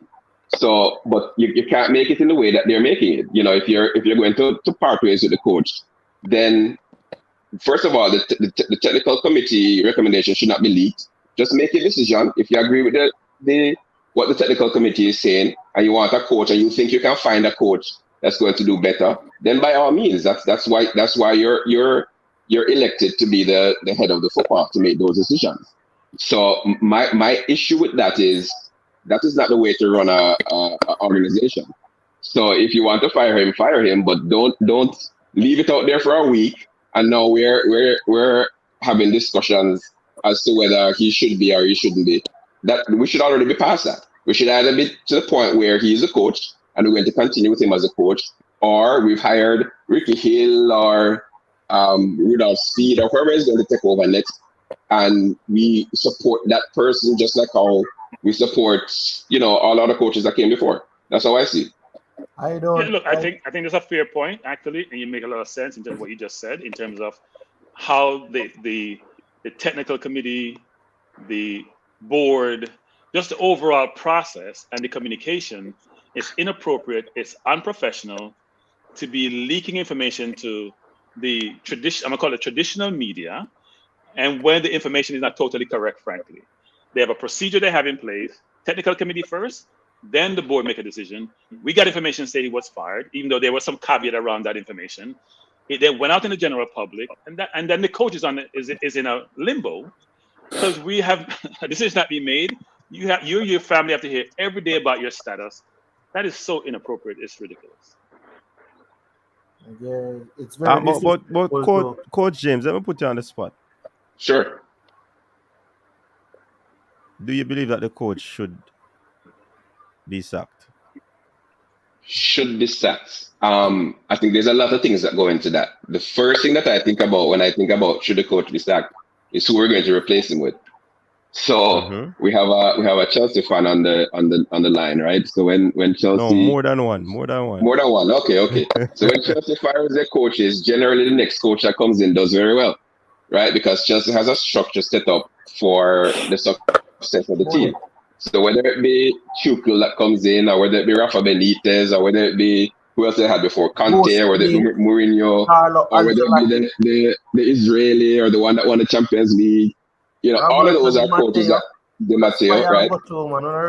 Roberto Di Matteo. So that's what Chelsea can do, that because Chelsea has the ability to pick up a phone, and whoever is the greatest coach in the world that does not have a job, Chelsea is a very attractive job.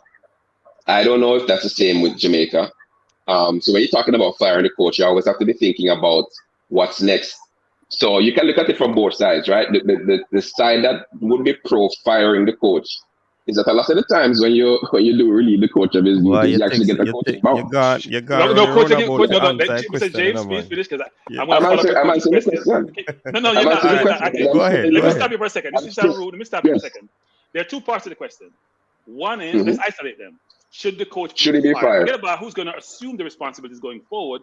No, but you can't answer. You can't answer one without the other. You're talking about based on the merit of how the coach was coaching, whether he should be fired or not. In my opinion, based no. on his performance, The yes. first part of the question. 7 from Yeah, in 24. that first part of the question, I'd say no. Okay. Because Why? I think Why? because I think if you look at the last 2 games, which were the games that we had probably less issues, and we had maybe 3 or 4 days of training, and we didn't hear any issues coming out of the camp, and you got the players that you want to get, and Bailey was in the team, and Antonio was in the team. I think that was fairly good performances. We went to El Salvador. We don't have a very good record in Central America in World Cup qualifying, and we were a couple minutes away from getting 3 points. Obviously, we had the goal that we conceded late, and then we went. If you say so, I don't believe so. I think we switched to a 3-5-2, which put us in a good situation to defend exactly the goal that scored. The goal that scored was a ball that came into the box, and we had 3 defenders against 2 forwards, and we failed to hit the ball out. The second game was the USA game, where again I think we outplayed the USA. Again, I think it was just a chance that we missed at the end with Bobby Reed, and then the goal that we scored at the end that got taken away. So that is the maybe the part that is pro Tapa, right? Because we had fairly good performances. The bad part, obviously, is we didn't get the points. We only got 1 point against El Salvador, and we only got the 1 point against USA. You really needed 4 points. So to be honest, if you're being fair, you're short of points overall. I think part of it is explained by the issues that we had earlier in the qualifying campaign, but I don't think we made it up in those 2 games. I think we needed to have 4 points, and we only got 2. So if you want to say based on the point standings and the fact that we're short of points, then if you want to fire the coach, you can't really complain. Again, I think there are factors that would I wouldn't use the word unfair because it's football. Where you don't get the results you're supposed to get, the coach is the first person on the hot seat. So again, I don't really have a huge issue if people say they want to replace the coach. Again, I think this is the last 2 games were actually pretty solid games. And if you remember, we played out of the 8 games, we played 5 away and only 3 at home. Only 1 of the 3 at home we had fans. So there are circumstances that you could say that would argue for giving the coach more time, but you can't argue with the fact that we're short of points. We're short of points. That's what I was going to say. Short of where we're supposed to be. That's what I was going to say because hold on, Cranky. We have remember Coach Whitmore was in charge of the 2014 campaign, right? And he started out, I would say, the same way he started this campaign. Even though this campaign isn't over, but I do believe we would have dug ourselves in a hole. And based on his track record in World Cup qualifiers, 7 points from 8 games, less than a point a game. We have 6 games to go. And I can understand from the point of view you're coming from, by saying it doesn't make sense to fire him. No, I can understand from the point of view you're coming from. But let us look into the whole logistics. Huh? I didn't really say that, though. I didn't really say that. No, you said you wouldn't fire him. No, you asked me if he deserved to be fired. I think that's a different situation from whether he should be fired or not. Because did I use the word deserve? I think that was the question that the gentleman asked. So Coach, so you move over to Cranky's question and not answer mine because you heard a word. I was trying to answer and give you a full answer to the question, and you decided to break it into 2 parts. So I was trying to answer the 2 parts. So here's the question, which is you're judging the. So here's your rationale. Hold on, I think that Cranky. I think that's that nice way for him to get out of the question that I'm going to bring across. No, I think I answered the question though. Wait, no. But here's the question. No, we have a body of work. The coach is a body of work. The sample size you're using in that body of work is the last window. The sample size I use. No. But I didn't know. No, because you're saying the here's what I infer from your comment. The performances are improving. So therefore, and the timing doesn't make sense. That's what I'm inferring from your comments. No, but the last thing I said was we're short of points. So the fact that we have 7 points after however many games, that if you're inclined to fire the coach, then that is the strongest reason to fire the coach, right? We're short of points. So whether we have the same thing that all coaches in Jamaica do, they will never come out. Wait, look, I understand. Mm-hmm. inherently conflicting. Well, I'm not a coach in Jamaica, by the way, but go ahead. But no, but you're part of coaching fraternity in general. It appears that Okay. way. And you're very managed in your comments and very political in your comments, I must say. I'm going to put you on the spot by saying that. I don't think so. Very managed. I'm trying to give you a balanced view of my opinion. So my opinion is not a basic opinion. My opinion is a nuanced for a opinion. long time. If Whitmore had communication skills, he may be in the job for much longer. Currently, his communication skills are challenged. No, that's part of his challenge, actually. I agree. His communication skills are challenged. Huh? I agree with that. Yeah, his communication skills are challenged. His decision making is challenged. His organizational skills are challenged. His man management is challenged. Challenge is the theme of Coach Whitmore. So how can you have a person who represents your program? He's the face of the organization. He's the face of the country when it comes to the football program. And he doesn't meet the standards that you're looking for in that coach. And what exacerbate that situation is the results. So even if he had those challenges, if the results were there, where you have, and I said this early in the program, you played 8 games, you basically have 6 losses in terms of points. You have 7 out of 24, so 6 losses. Who in any discipline, in any profession, in any part of the world would have a situation where you have 2 wins, 2.1 win, I'm going to call it, from 8 games and say you still have the job? It's not that you cannot justify it, you cannot substantiate, you can in no way, shape, or form say, you know what, this is okay. And that the person should not be terminated. Look, I understand the challenge of firing someone. They have a job, it's their vocation, they have a family. But when you're in coaching at a professional level, you're in a risky position from before you start. You know what you've taken on, you know what you've assumed, and therefore you know what the implications are if you don't get the outcome. And what I hear sometimes is the end justify the means in terms of the last window.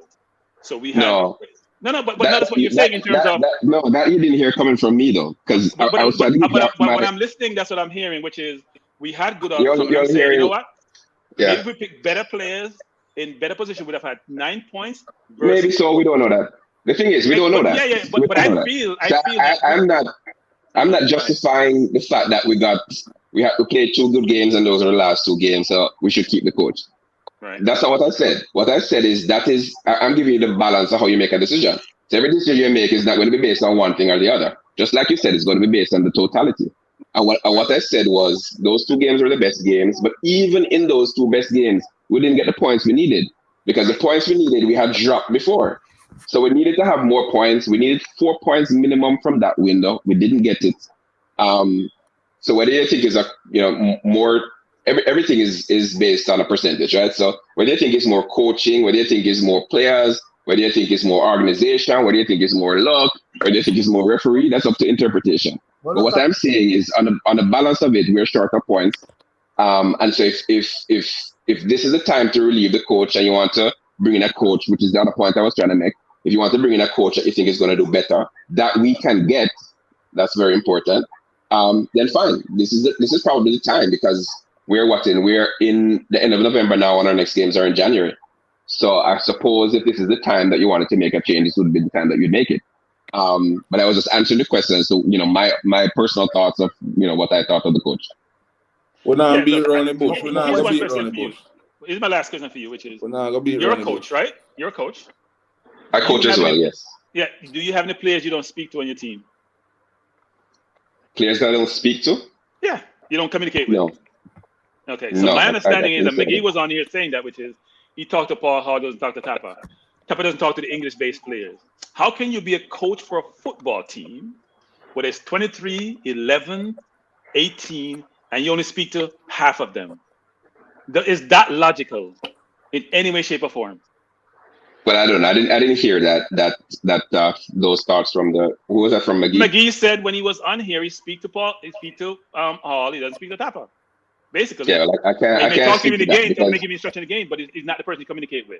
The English-based players, I think Mr. Speed said this, or maybe I'm not sure who said it, but he communicates. Paul all communicates English-based players, or English-born players, I should say, because Bailey's an English-based player. Yeah, man, are the coach said cranky? Yeah, I mean, so how does that work? Were you the coach? You only communicate with half your team. Who said that? You said Coach Hall said that? No. McGee said that, and Whitmore said that. Yeah, man, they had him on an interview. Okay. Yeah. Madness. Is that logical? Utter madness. The coach Whitmore has failed on numerous occasions. You understand? We have seen it with the Panama game. We have seen it with the El Salvador game. We have seen it against Mexico. So there's no way we're here debating whether or not Whitmore should still be in the job or how we should go about terminating him or anything like that. Whitmore should not have gotten this far at all. We should have made that decision from the Gold Cup games we have lost. That decision should have made from then. You understand? So therefore, this should not be a topic of discussion. No, we should already have a coach replaced Whitmore a long time ago, and there's no way we should be going through this situation still. You understand? The JFF have not done what they were supposed to do. And here we go, continuing this situation in this predicament right now by them failure to do what they need to do. And they probably is because there's other underlying issues in the system why they haven't done what they're supposed to do. In terms of cronyism or anything could be a factor into this whole system. But we are deeply disappointed as Reggae Boyz football fans. We voice our opinion, and I've said it before that we are gonna create a petition and have it signed by numerous people who want to participate and voice our opinion strongly on the situation which is at hand.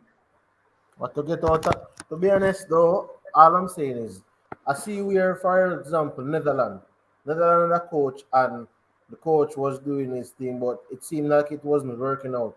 They had to bring back Louis Van Gaal. Louis Van Gaal came back, and now Netherlands has qualified for the World Cup. In that same time frame, if Netherlands Netherlands could have chosen not to bring back Louis Van Gaal and go on with the other coach. Maybe the other coach thought he could have qualified the team, and we don't know the outcome that could have happened. I think the decision based on what transpired in the El Salvador game, based on what transpired in not even the USA game, but based on how the whole 2021 period has transpired, many games that we have lost, the performance at the Gold Cup and the performance so far at the World Cup qualifiers, I think the time has come where you see where this is the coach is stealing. He doesn't have any higher going. To me, like expected points in the next round is basically like three. Expected points is like 3 points. So if expected points is 3 points out of 18, then the decision is quite simple in terms of the report that even Mr. Speed and those were saying that monetary wise it's not an issue. So if monetary wise it's not an issue, the decision has become simple. And then they're saying that they have persons who are interested in the job. So then therefore the decision has become even more simple again, because you have a replacement option of more than one, more than two, more than three or four options, people who are actually interested in the job. And I think that whether Tapa stays in the job and don't qualify, or you bring in a new coach now and they don't qualify, which would be worse? Keeping Tapa and we don't qualify, or getting a new coach and trying something, and if we don't qualify, we don't qualify. Which one of those decisions is a worse decision? Look, I do think we are very disappointed about how things have progressed, have not progressed. We all thought that given the talent we had at our disposal, or the talent that we could have sourced, more importantly, that would have been a job of gathering that talent, sourcing that talent, and then allow that talent to flourish and be able to have someone at the helm who that talent respect, who could bring that cohesiveness together, who can then put the best team on the field, not necessarily the best players on the field, the best team on the field, to allow us to be successful. We have been atrocious in this entire process, from the inception to the culmination, which is going to occur pretty soon. And we're going to walk away frustrated again after 20 plus years. And it's not because we don't have talent that we could source to do so, because we have lack of leadership, lack of thought, lack of governance, lack of execution. Lack of is the theme that we're left with. And it's unfair to the fans. It's unfair to people of all of us, whether in the diaspora or locally, about our expectation, what we should achieve, and not achieving what we should have achieved when we know we have the talent to do so. Excuse me. I'll get some water. Excuse me. Let me talk too much. Knowing that we have the talent to do so, it doesn't make sense to me. It's rare that happens. And here's the thing: when something goes bad in any organization, the most culpable person is the person who runs that organization. No matter who didn't do what, whoever runs it. The problem we have here in football, in any sport, is the coach is not the person who makes sometimes the material decision, but he's the most vulnerable person because he's the one charged with going out and trying to make sure he executes to achieve the organization objective or the fans' objective. And frankly, this coach has not done that. So I can't look, even though I hate to advocating for coaches to be replaced, I can't in my right mind saying based on, it's not even just based on the outcome, you know. It's what I look at is the entirety of the process to get us where we are. Decision making, how the person engages, what they have said in public. The person is even divisive in his own organization. The person who is challenging the commitment of his own team, his own. And if you're going to challenge a commitment, don't do it in the public vein. Go talk to the player. But if you don't talk to them, how are you going to know how committed they are? Yeah. You don't talk to those persons. They say they're not committed. Man, It all seems so. It's really weird, actually. I want to ask him a question. Jose, I'm a boss still in about that. Jose, hold on, the CC. I'm gonna ask him a question. Sir James, and probably. All right. Well, let me ask him the question. All right. Since you say, well, you seem to be a pro tapper. All right. I wouldn't say that. Huh? I wouldn't say I'm pro tapper. You let the Teflon down. Nothing sticks. I mean, you gotta sit someplace. No, okay. you're giving me a label that does not necessarily apply. All right. So what are you then? What say you? Just with one answer. To what question? Tapper in or tapper out? No, yeah. What are you? If you're not pro, you're what? Pro Reggae Boyz. Well, I am pro Reggae Boyz, so I'm normally supportive of the coach. I've been watching the Reggae Boyz. CC give it the answer there. No, I've been watching the Reggae Boyz since the 80s, before we were even able to compete in the Caribbean. And I've seen all the coaches that have come through. So I wouldn't say I am pro. Well, I'm normally supportive of the coach. So I'm not saying that I'm going to invalidate what your concerns about selection or communication, which I also agree with. But you do agree with those points, though. I agree with a lot of it. Okay. I agree with a lot of it.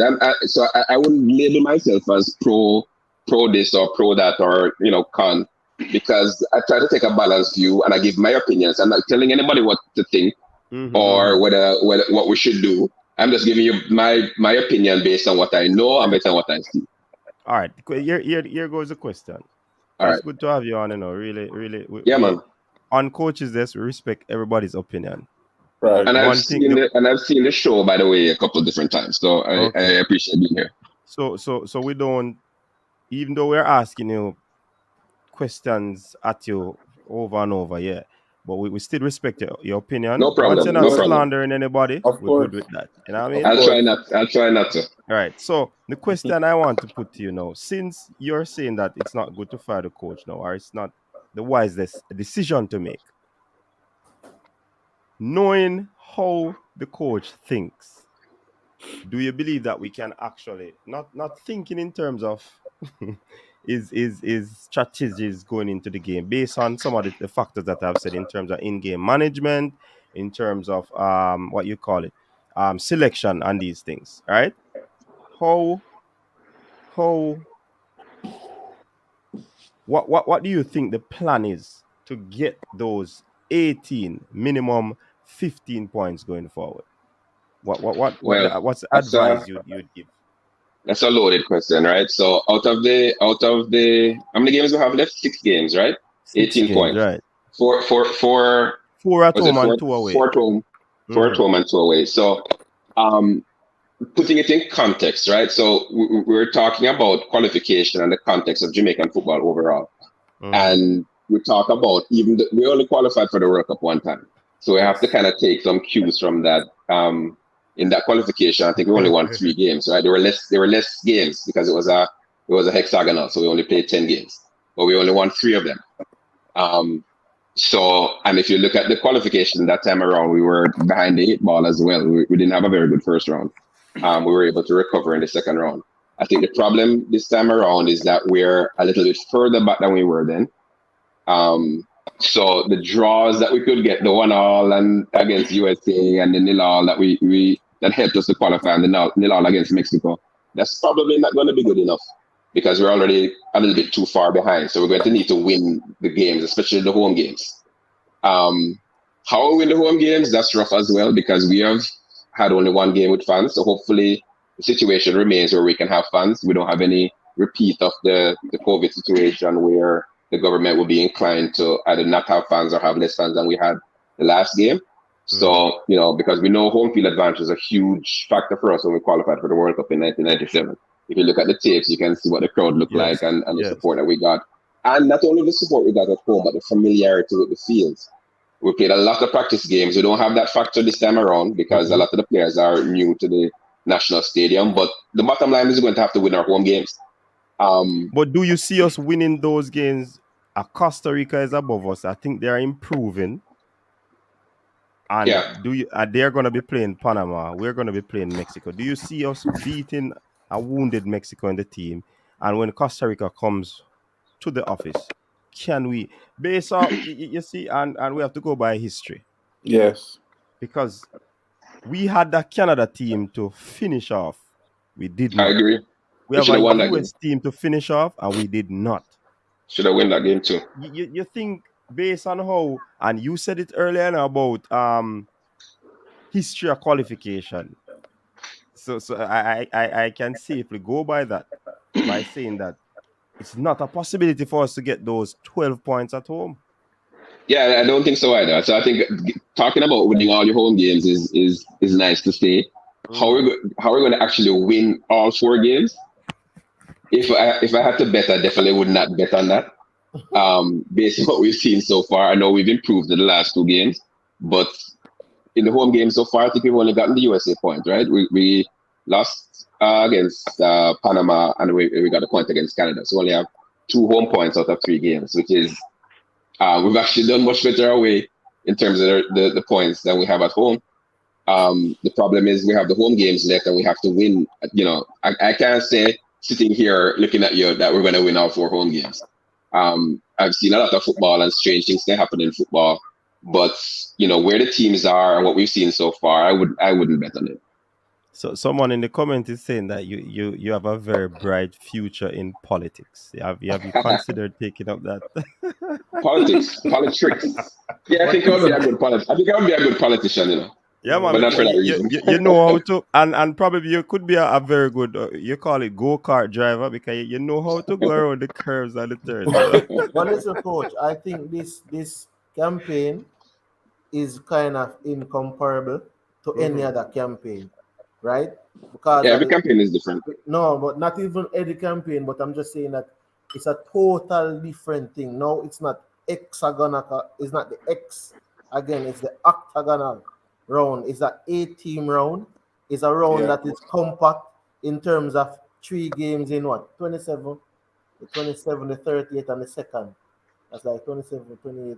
So you don't really have much time in and up in between games. It's not like the other campaigns that we probably would have had much more time.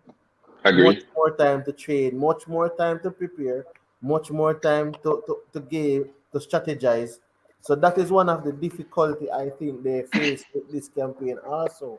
CC, please stop there. Guys, listen to this. Every team is subject to the same situation. Yeah, some may be a little bit worse than others. They are playing in the same situation. Here's the thing. The only reason I qualify for the World Cup, our biggest obstacle, are the people who run the program and the people who manage the program and the people who coach in the program. Fundamental. There's no other reason we don't make the World Cup. None. Zero. I think Bailey said it about we don't make it as a JFF. It's not a JFF alone. It's that entire body runs it. That is the only reason when I assess the entirety of it, I say why we don't make it. Nothing else. It's not about players. If we had sourced the players the right way from day one, we could get 11 Premier League players on the field. And prepare them. 3, 11. And prepared them well. Yeah. Yes. Yeah, because I Yes. think here Mr. Speed talking about 2016. The coach have been there since 2016 and Cyclone, he have been developing and he should have developed up to this point to get the No, team it's to not. peak at a certain point.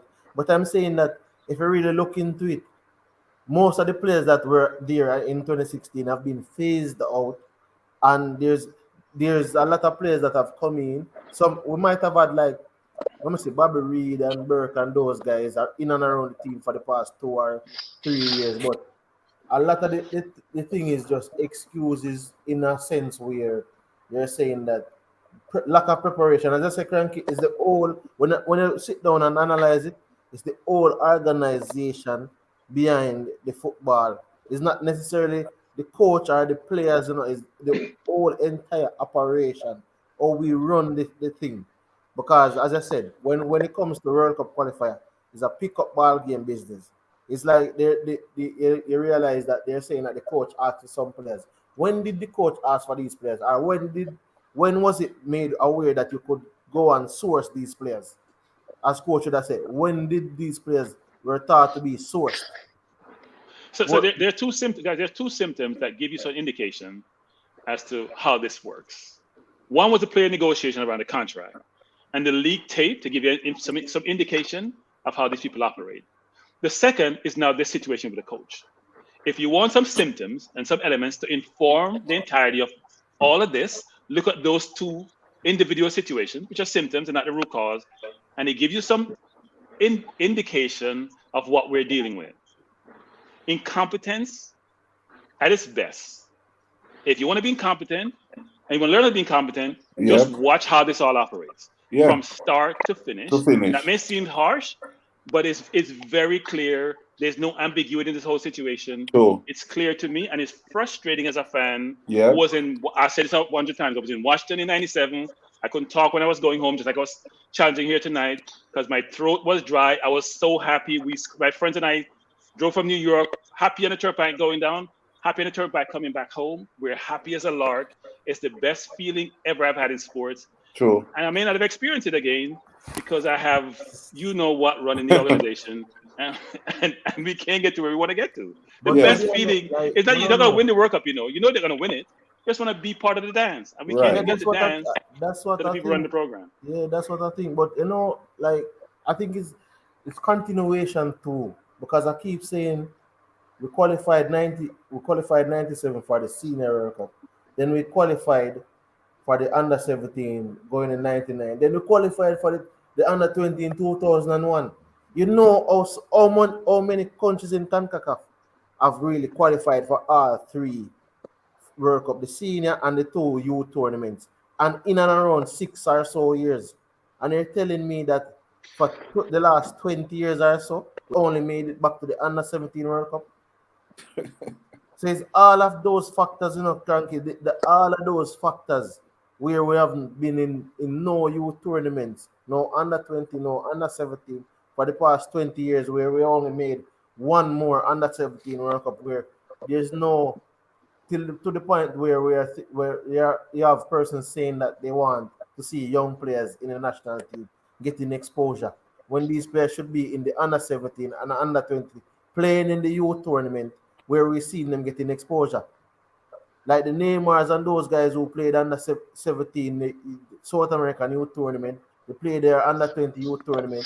The Phil Fodens, them who them play them under 20 tournament before them get a chance to play in England. A lot of these players played their under 17 and under 20. Some of them went even to the World Cup. The guy from Barcelona, when Ricky Puig were playing for Barcelona, him go youth tournament, Barcelona, Spain national team. But it's like we reach a point now where I don't know. So it comes from the development standpoint. We don't take the football serious enough. Even the money with them offer the coach, even that me a cost about because I say there's no way you can pay a man the money there if you expect to carry side the World Cup. That's a joke business. But CC, it's a little more complex than that, right? It's not just development because we didn't have development doesn't work. We still have a bunch of, I've said this numerous times, we have a bunch of players that some other country developed for us. We never contribute a penny for them to be developed. Yeah. We didn't have to develop them. We didn't have to coach them. We didn't have to manage them. Some other country developed them for us. We can go pull from. We are lucky, or maybe very unlucky, because there's dissension in the ranks about whether or not we should source these players. But we have those players at our disposal. If you think if the US have that, there'd be any debate about whether they're going to source those players. You know what? They'll be tracking those players for years. They'll be in their ears 24/7. They'll be giving them some support, whatever the support may entail, to bring them into the program. I'm sure the US, Mexico, Costa Rica are all sitting there, say, please keep this administration, please keep your manager, please your coach. That is our best chance for success if you maintain the status quo. And we're saying we've had enough. We don't want to help you to go to the World Cup. We want to help ourselves. And right now we're still helping them, but we still have the same people in place. Yo, hold on the cranky. Me now go be tight-lipped no more, you know. And I listen, you know. You see me? And me now go there be a flip-flop with you know. You see me? Me now go there be a flip-flop with you. See? Coach Whitmore limited. See? And me have to take off my slippers because me now be no flip-flop with you right now in the night. Coach Whitmore limited. We find out that Lampard was limited. You understand? We get rid of Lampard because we see say Lampard limited. Seeing? Coach Whitmore limited. Seeing? We get to find out. We work the experience, we give him a chance, and we find out say Whitmore reach him peak right now to where him know how him can do. If you a player like Tyreek McGee, where we know definitely say can carry the banner into the 2026 World Cup and beyond. If you a player like that where you bring under your wings, you understand? You're going to take out a youth like Tyreek McGee and you know them say keep him on the bench and make him get the experience continually. You take him out of the squad totally and throw him aside. Come on, man. You have to look into things like that and say we need a productive and consistent coach who has been better underneath Coach Whitmore. Who has been better? Rowan, here's the question, Rowan. Whitmore, here's the thing that people don't seem to realize. They're talking about Whitmore and now. He's been part of the national setup since 2009. Let me repeat that. How many I mean, what do you need to evaluate a coach if he's part of the organization, national team, under 20, national team 2009? What is how much body of work do you need to say whether this person? First of all, maybe it should have been made a while ago, as James probably is alluding to, which is this too late in the campaign to make a change? And is it going to be effective? Will it guarantee you success? Nothing guarantees you success, except your performance on the field. But if you've been part of the program since 2009, I don't need any more body of evidence other than what you have done previously. Now, some of it's been good. Let's not say it's all bad. No. Some of it's been good, but the total body of work. And if you use the immediacy of this current situation around how we have performed in terms of the CONCACAF, because I was in Orlando, I said 100 times, I watched the team play. Won't say what my thoughts are on that, but I'm telling you, it wasn't that great. And I watched in the World Cup qualifiers, albeit remotely, and I'm still shaking my head as to how did we get here. We know how we get here, but it's not a question how we get here. We know how we get here because the Mexico game, we shouldn't have made that decision. With the Panama game. Hold on, Ron. Sir James, you agree with the first statements that Ron made, aka Baby Mike? What was the first statement again? He made a couple statements. That about he's not gonna flip flop and tight-lipped because he believes that the coach is beyond his depth. Lampard has reached his peak, and that's a good point. Lampard I don't think should ever have been the coach of Chelsea, a team like Chelsea. So when they fired Lampard, they brought in Tuchel, which is an excellent coach, right?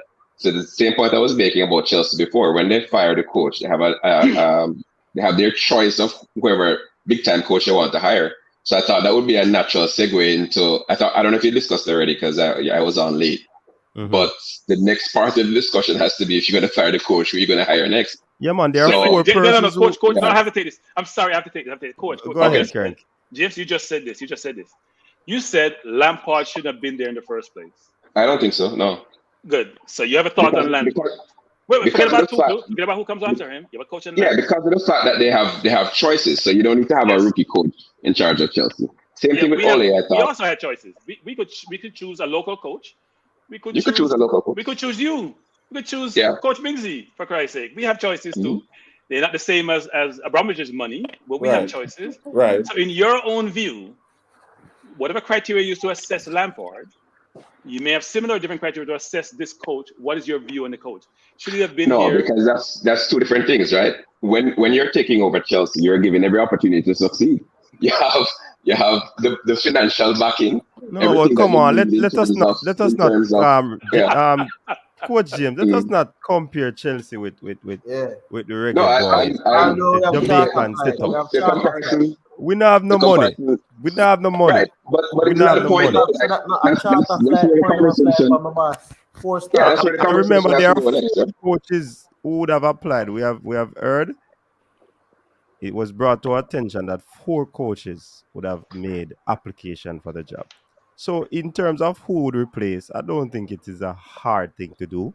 No. Well, who are the 4 coaches? I have not heard the names.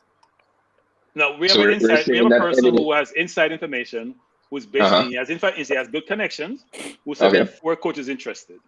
So but we don't know. Now that we say we have alternatives, we have not been told the names. We have been told the names. But they've alluded to the coach's resume. Under 23 for Spain, a coach who was a former U.S. coach. They have given us enough intelligent information to say, you know what, these are qualified candidates. Yes. So given that what's in place, see, now you say the Lampard situation, you said he had qualified candidates. Now we have qualified candidates. Do you believe the coach should be in his position? Well, you're saying qualified candidates, but we don't know the names. So, it doesn't matter what the names are. No, but they would have given us scenarios. It doesn't. Yeah, they would have given us. No, but Coach James, they would have given us scenarios. No, but they would have given us scenarios. I'm going to recommend you to be head of the JFF. you do a better job than Ricketts because he always answers the question, even when you're going to get him in hot water because he doesn't know how to manage the conversation. You do a brilliant job of not saying nothing. It's a great thing. No, but I don't understand how you can say. I don't understand how you can say we have 4 names. We don't know who these 4 people are. But because of the fact that we have 4 names, that means that we have options. But Sir James, you did not. You weren't probably listening when. Charge my phone. Go ahead. All right, you probably weren't listening what Cranky was saying. Would have gotten the information on what the coaches would have done. Where they would have coached about the quality of the persons. Yeah, that's what we're saying. So these would have been qualified persons who could have come in, because one of them I heard would have qualified the US team to the World Cup already before. So I mean, these would have been quote unquote experience. Is it more again? Listen to me. I mean, I don't know the name. You can, with those information, you can go do the research. We have more, right? We have more, right? It doesn't matter if you have Bora or not. You gotta answer the question based on what you know. No, how can I answer a question about coaches that I've never heard of? You know what's funny about your answer? Yeah, go ahead. I list a lot of British programs, a ton. Okay. And I've heard questions being asked, it's being posed to you, and most pundits and or former coaches and their managers do not vacillate as much when it comes to, you know what? Answering the question directly based on facts and circumstances. So you give the scenario, you give them all the information at your disposal. You're giving a scenario without names. I don't know. I wasn't part of the show, so I don't know what the qualifications of the coaches we can go and research. We can dig deep. We can dig deep and find out who these coaches are. No. Which is fine. Yeah, which is fine. What I'm saying is based on the information given. What I'm saying is, but the fact still doing, Mr. James. The fact still stands out there that coaches are available. Same way you say that coaches are always available. Was right. And a matter of fact, Tuchel wasn't the first in line. Ralph was the first in line, and Ralph. How many Jamaican coaches, if you offered them the Jamaica job, would take it? I don't know. Take a guess. Would you take it? Would I take it? No. Why? Because I have a job. A lot of Jamaican coaches would take it. Because I have a job. Right now. Because you have a job? Which team you coach? No, what? I'm not talking about a coaching job. I have a job. Oh, okay. Yeah. So what I'm saying is, if you're saying that coaches are available, there are always coaches available. You can get 20 coaches from Jamaica alone. So if you say you have more information and the coaches are good coaches, wonderful. I'm all for Jamaica program getting better. So if there's a coach that can come in and he's willing to take the money that you're willing to give him, and he's willing to work with the federation, and he's good and he's experienced, and he can bring the team together, wonderful. I'll support him 100%. Look, I think you have answered the question by not answering the question, and so we accept that. The question doesn't make any sense though. You can't ask me a question about No. I would flip that around and says the response makes a lot of sense. I wouldn't say the question doesn't make any sense. Look, if I don't want to answer the question, you're asking me about coaches, anonymous coaches. So obviously maybe you have more information. I don't have that information. No, it's not. I think you're missing the point. No, he's not. No, he's not missing the point. I must be missing it because I don't understand it. You're not missing the point at all. You're very clear. He's clear without. No, it's very. Okay. Look. If I'm gonna show you how smart I am, and you can't force me in a corner, I'm not gonna answer your question. And I find ways to manage the conversation so I don't have to respond to the question. He doesn't want to respond to the question.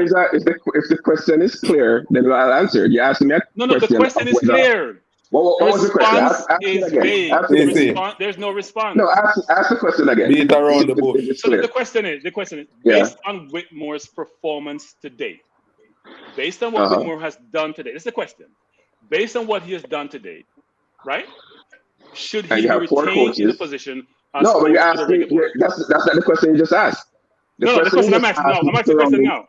You already asked that question and answered that question. But you didn't answer the question.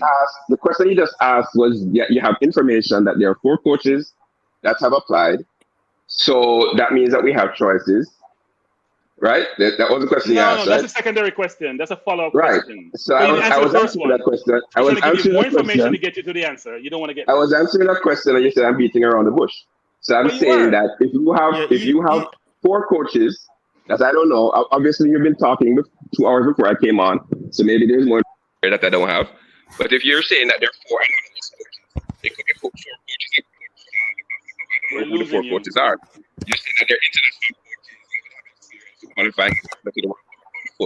All right. Who would you use? And we think they're going to be better, and they hire them, and the JFF makes a decision to hire them, I will support them. Because I support every coach in Jamaica. Coach James, who would you use? You hearing me? I'm not hearing you. Yeah, I think his mic is messing up.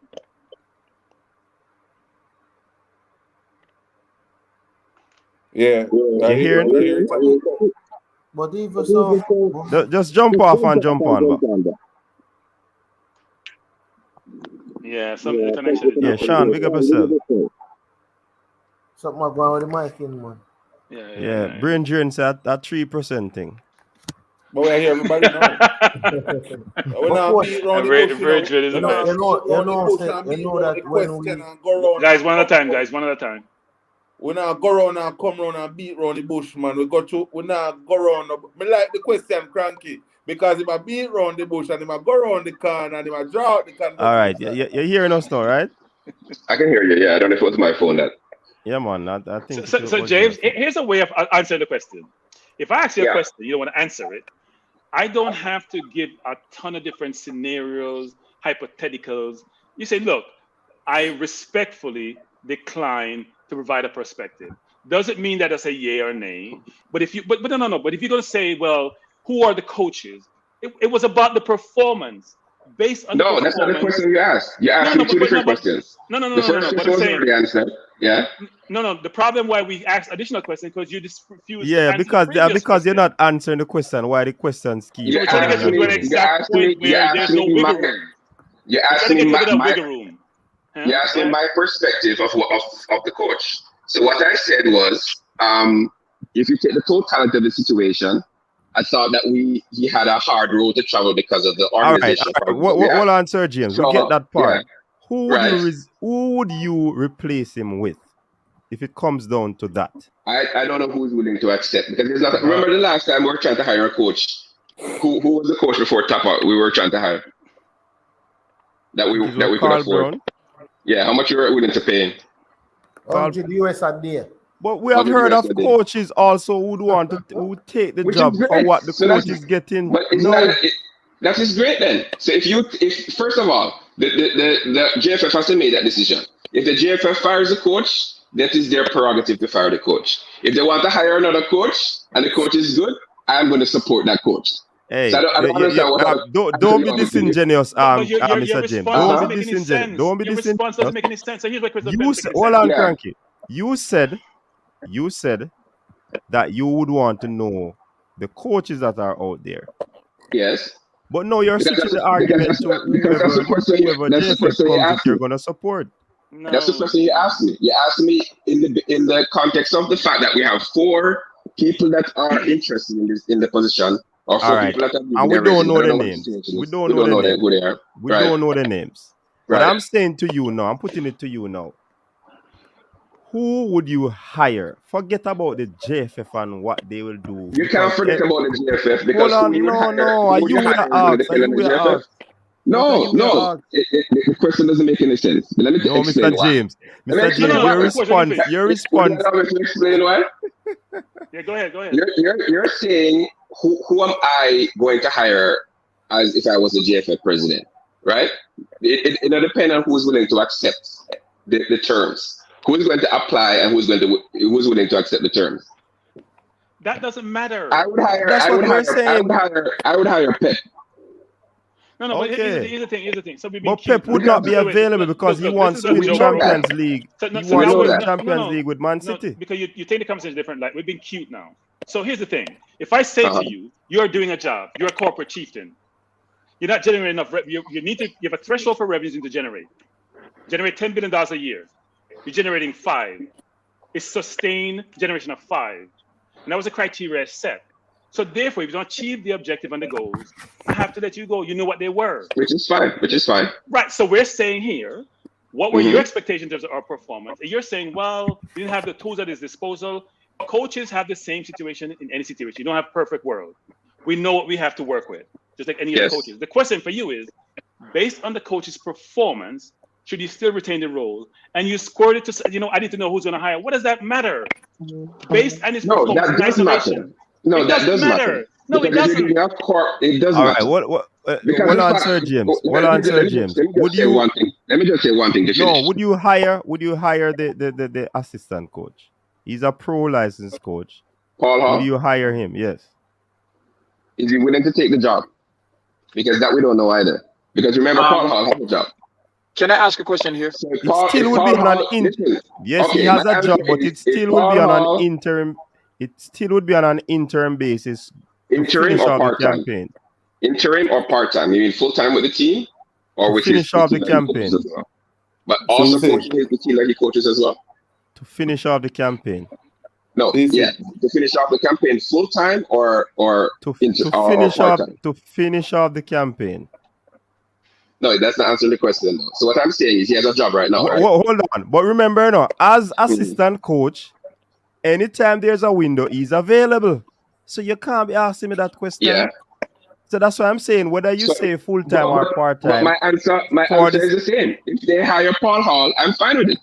If they hire Paul Hall and Paul Hall wants to take the job, and Paul Hall we think is able to do a good job and to help us to qualify more than Tapa was, let's hire him. But how are you going to hire Paul Hall when you have made a decision whether he should be fired or not?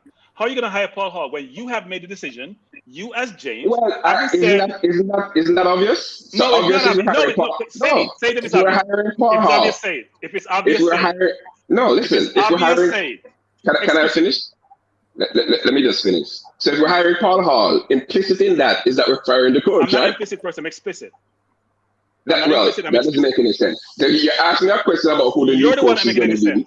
You're the one You're asking me a question about who the new coach is going to be, and you're saying that we don't know if the coach is going to be a fan. Implicit in your question. Say so explicit. Is that the coach is going to lead, right? Implicit and explicit, two different words. Coach, can I ask a question?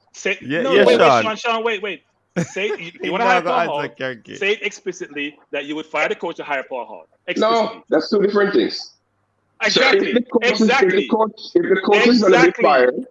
If the coach is going to be fired, first of all, the technical committee has already made that recommendation, right? So if the board carries out that recommendation, which is the board's authority to do, if they want to do that, they fire the coach. If they fire do you believe Paul Hall would be an able replacement. I can't say I know enough about Paul Hall. Based on his coaching career. When we hired Tapper, I didn't know if Tapper was going to be a good coach. But Tapper came from St. James High School. So I don't know audience, that. audience, let me just say this, audience. This actually, seriously. No, I'm taking this seriously. Audience, do not throw bottles. This is actually good conversation. So if you ever watch CNN or you watch Fox News or you watch ABC, I'm actually serious about this. And they're asking the politician a question, and they don't want to answer the question. So what they do is they change the conversation, they change the argument. No, let me finish. James, I have the platform. James, okay, go ahead. I didn't interrupt you. Go ahead. They don't answer the question directly. You can interpret what you want to interpret. You can never nail down and say, I said this explicitly. And they're right. They haven't said so explicitly. They may infer it. It may be implicit, like he says. But if I don't say fire the coach, you can't say I say fire the coach. No matter what you want to draw from what I said. You can draw what you want. And so, James, I must give you credit. That was brilliant. I love it, actually. I'm giving you credit. And I'm not being facetious either. It was brilliant. So those in the audience who are saying throw bottles, learn from these experiences. Learn how to manage situation. If my coach of my national team had this ability in terms of how he manages conversation, he'd be in a much better seat. You probably have more respect for him. I'm actually serious about this. This is not a joke. So, James, I applaud you coming on the program. Not answering one question we have asked you so far. It's great. And I love it. I think that's your opinion. So I am answering the questions. Maybe I'm not a soundbite person like a lot of people are. I'm trying to give a understanding of how I think, and that's how I think. So again, when I came on, I said, but Coach James, I understand what you're saying. Let me just finish. I'm not trying to influence anybody's opinion. Somebody invited me on the show to give my perspective, so I gave my perspective. That is how I think. And when I'm talking to my friends, I give my perspective, and I respect their perspective. So if we're not going to agree on everything, I have people that know football very well. I don't agree with them on everything.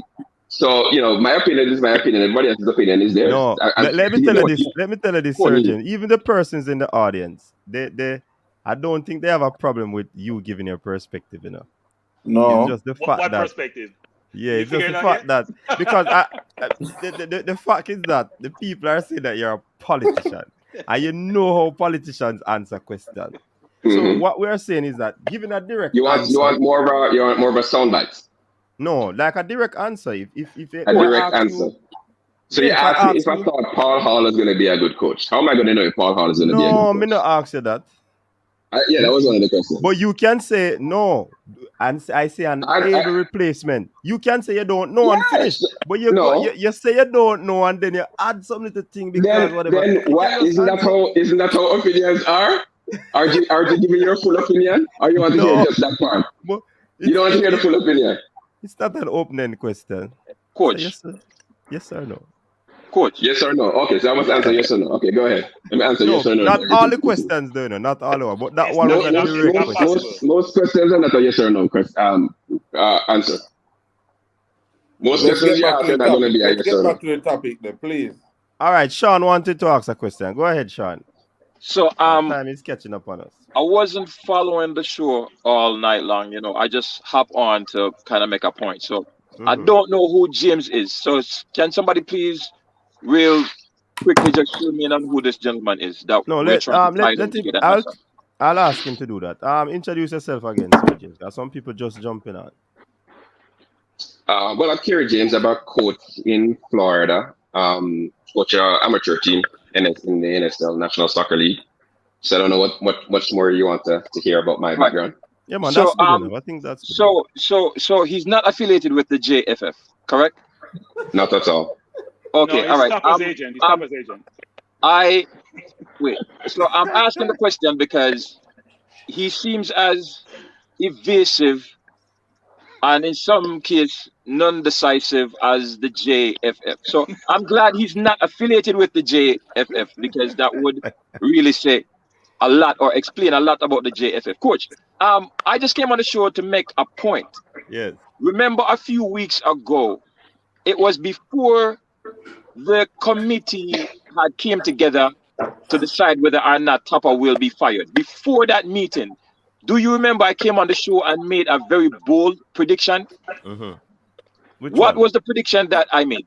Which one?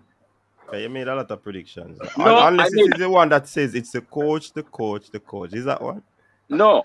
Okay. The prediction I made is that Theodore Whitmore will not be fired. Not that he doesn't deserve to be fired, but if you guys remember, I came on the show and I said Theodore Whitmore will not be fired.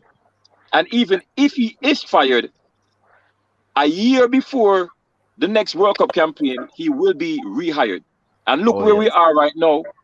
People thought I was crazy, get all kind of buckle, and look where we are right now. Right? The committee is making a recommendation that he should be terminated, or at least that's the information that we are getting. And up to now, we cannot have or cannot hear anything regarding his termination. So again, Theodore Whitmore, whether we like it or not, and one other reason is that Theodore Whitmore, the JFF can take certain liberties with Theodore Whitmore that I do not believe they can take with other coaches, especially if it's an international coach. Certain liberties that they are taking, certain things that persons who are in the know certain things, right? Those liberties they cannot take with an international coach. That is why they want Tapper in the seat that they are in, because the JFF wants to have a lot more control of the team than they really should. All right. No, Mr. James, I don't want you to be feeling pressured, you know. Well, I don't think you are. I don't think you are. But I would have jumped off already if I was feeling pressured. It's good for a conversation, though. It's good for conversation, the way you coin your answers. But like I said, most of the people, they are fling battle because they want you to just get to the point. To be honest, I don't really care what most of the people think. I'm not here to give my opinion. So if I was trying to give an opinion in line with what everybody else thought, I would sound like everybody else, right? So that's not why I'm here. Yeah, man. And like I said, it's good for the conversation, the way you know. And as Cranky said, him understand because you actually answer the question some of the time without I saw really Cranky saying answer question sometimes, you know. Huh? No, I don't. No, that's not. What's that? That's a Cranky answer too. No, I am very deliberate. No, I am not a person who's evasive. Cranky is a master, no, so you say me and Cranky have something in common, is that what you said? Yes. Yeah, look like that's easier. I am not that much of a diplomat or a politician. And they are saying to James, you have to just be a man and talk straight. Nobody go on the corner and listen. That's what they're saying. Whatever answer I give is based on what I think. I am not connected to JFF. I'm not connected to Tapper. I'm not connected to any player. So whatever thought you hear coming out of my mouth is me thinking. I just think you're playing devil's advocate sometimes. I think you are contrarian sometimes. Exactly. That's the word. You're contrarian, you're devil's advocate. You're doing all these things all in one because we all and that's why I say it's good for right conversation what he's doing. Yes, it's good for conversation what he's doing. Yeah. So people don't take Mr. James serious in all his utterance. What's next topic? You don't hear all the same opinions all the time. You want to hear different opinions. Exactly. What on the baby Mike? So people, like I said before, don't take everything that Mr. James said serious. At face value. Or at face value. Sometimes he might be an advocate so he can get a different opinion out. You know what I mean? Yes, baby Mike. What were you saying? No, man, I said, can we move on a little bit? Yeah, man, we have about 4 minutes to go. Wait now if we go. You have something else? The other night, I'm not flip flop. He must say not flip flop tonight, but the other night, the man flip flop. We're not flip flop. Well, 6 times the chair flip flop. But Mr. James, see a question jump up on the screen there now. I want to show you how to answer that one there. What was the question? Oh, it's on the screen. Football United not connected to any player. Football United is an organization that tries to help the youth in Jamaica to kind of try to be we have seminars. We haven't had football in Jamaica for a while, so we try to have seminars where we kind of keep the local young players still connected and interested in the game. We have some members that are part of Football United that are also part of, for example, the Reggae Girls team and the Reggae Boys team. So I'm just a member of that as well, so that I can help, because I kind of do that kind of work here in Florida anyway, in terms of trying to get players opportunities. So that's just another way for me to, continue to get our players in Jamaica locally opportunities abroad. So, are you an agent? some of them are members. I'm not an agent, no. Okay. Hey, so somebody go as far as So say, that was Mr. a that was a If that you was a were, yes or no question that I could answer. I'm not an agent, It's no. amazing how clear you are in those answers, yeah. and how explicit you are, and there's no ambiguity in your answers. That's a yes It's or no type. amazing. That's a yes or no type question. But Mr. James, somebody is saying if that's the same way you're evasive when you're interviewing for a job. Same way I'm invasive. I've been interviewed for a job in a while, so usually when I give an answer, though, the answers are based on they're usually experiential interviews. So they ask you a question based on a scenario, and they don't want a pointed answer. They want the actual answer that is deep. No, some of So them want yeah. pointed answers.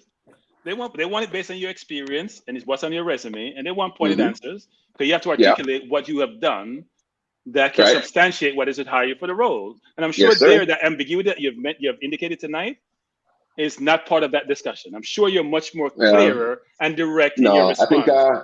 I think I got a pretty good job based on that interview, so I think it's fine. I think interview is different doing a cranky because you really have to just speak and bring up different scenarios, examples in all of it. And based on what Mr. James say when he's talking, he uses a lot of examples and scenarios. So he would have get the job. But somebody's He used saying them not that to answer the question. He used a lot of examples not to answer the question. no, he's gonna answer the question, but he's gonna bring out all of these scenarios so that they understand where his answer is coming from. You No, And understand? where I'm no, coming no, coach. and where I'm coming from in terms of my experience. No, That's how they want the questions no. answered. You're answering the Look, question the way you want to answer the question. You're not answering the question based on what was asked of you. There's a difference. No, If I say it's there's one-on-one, I think what's one-on-one? And you tell me that's one-on-one. You mean a interpretation. line that could be 11? They're not ask me whether 1-on-1 is 2. I think the question is going to be much more complex than that. So I think the answer also has to be more complex. So all right, so look at Wow. this question on the screen. What Neo Sovereign is saying. So you need JFF assistance. Just let us know that's the reason you don't is want that to say certain things. is that question to me? Yes. No, well, I definitely don't need JFF assistance, and I think if I did, they would have already excommunicated me because I'm not very friendly with the JFF, nor do I speak very highly of them based on what they've done and the job that they're doing. So I don't think that applies at all. I can't see Okay. you Big up yourself, not Ryan, speaking highly. LFC. Okay, I can't see you speaking negatively about anyone, frankly. Negatively? No. I guess it depends on how you define negatively, right? So Listen, I will criticize based on what I see. Cranky. I think I I might think get he that uses the sorrow. I think he used the sandwich Define approach. negatively. Eh? He says something, put his answer in the middle, and then Sandwich covers it approach. up with yes. Oh, I never heard it that way. Yeah, I think that's what he does. So what you're saying there. So and he seems to be agreeing with me. But yeah, man, it But has been a why would good. somebody ask, based on what I've been saying all night, whether I need JFF assistance? And I've been critical of the JFF. No, because we haven't really heard. When you say critical of the JFF, there is degrees of criticism. Oh, I If I see. use So I'm not as euphemism, harsh. in my criticism, Yeah. I'm not as harsh as some other it's people. the how Yes. sometimes versus the what. So Okay. if my how is beautiful and my what is, that's okay. I mean, I can digest it and I feel good about myself. In fact, the way you talk about these things, the JFF may walk and think about they're the greatest things on earth. The way I have you answer the questions, Okay. they may think good about themselves. Interesting. And somebody say you probably need to go try the whole political feeling because No, not in Jamaica. We have enough. No, we don't need he's any more in Florida. Jamaica. Remember, he's in Florida. He could run for a governor or something like that. That's a good thought, actually. I'll take it under advisement. Yeah, man. So, I just want to ask each gentleman to give their final thoughts before we close off the show. We are on the hour mark. So, CC, go ahead.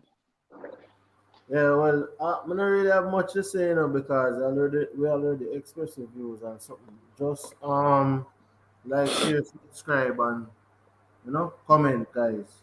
And coach, big up, go on the way are they, isn't it? They Yeah, man, are respect. all the while supporting the cause. All right, cool. Baby Mike. Tomorrow, Monday, no baby Mike. So we expect to see the Me not really microphone roll sure out. if me I gonna make it out. Me not really sure if me I gonna make it out of the house today. Tomorrow, well, it's almost 12. Yeah. Me not sure if me I gonna make it out of the house because right now me I gonna take the Panadol then because my head start hurt me. Me can't deal with it. Me can't deal with it. I've had enough. I've had enough. But to be honest, Theodore Whitmore have destroyed this whole approach towards going to the World Cup.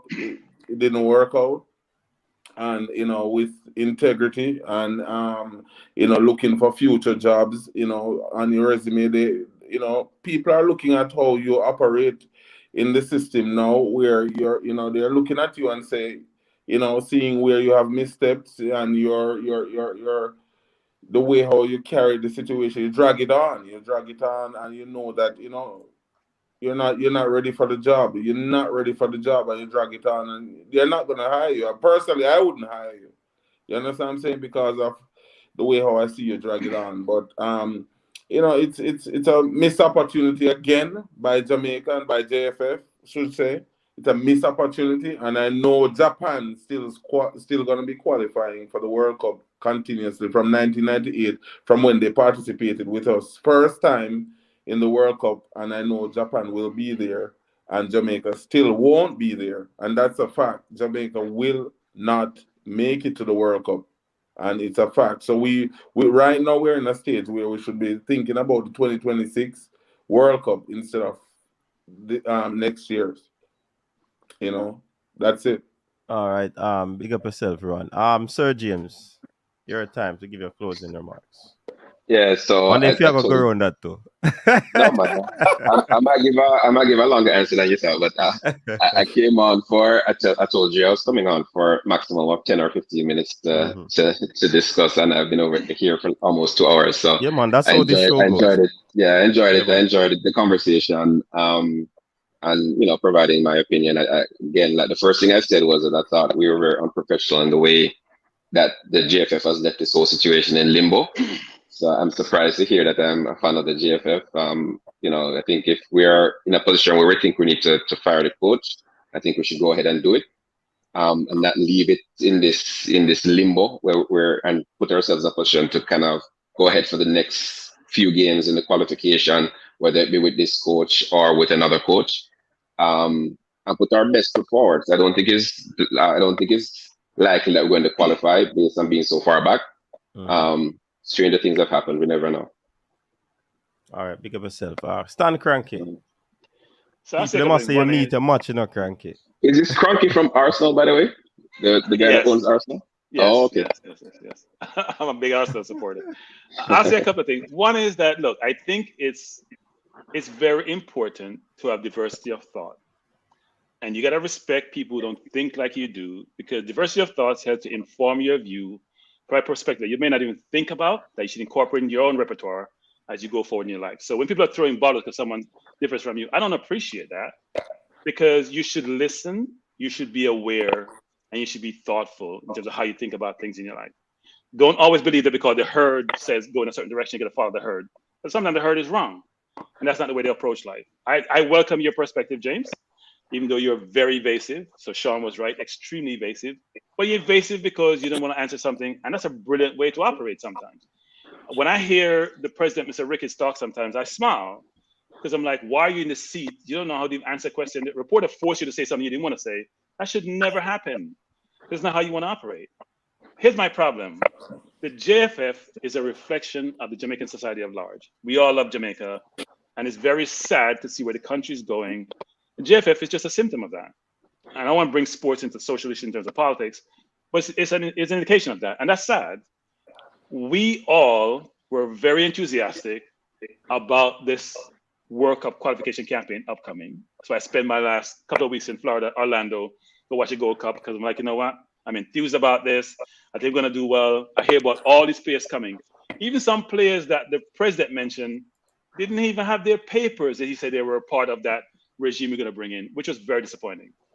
So as Michael said, the JFF is very economical with the truth. You don't know what to believe. And in the plain man terms, you don't understand that? They're not honest in terms of how they communicate a lot of times, which is unfortunate.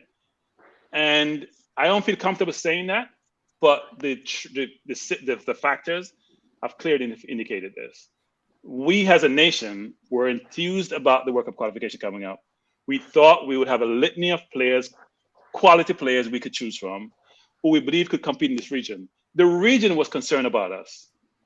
The region was concerned we're going to have all these players and it would reduce their chance of making the World Cup, not knowing that we were a liability in terms of how we manage things, in terms of administration, and that would be the biggest asset for them. Our administration is the biggest asset for the competition. So I'm going to stop this soliloquy by saying I'm very disappointed. We're not going to make the World Cup.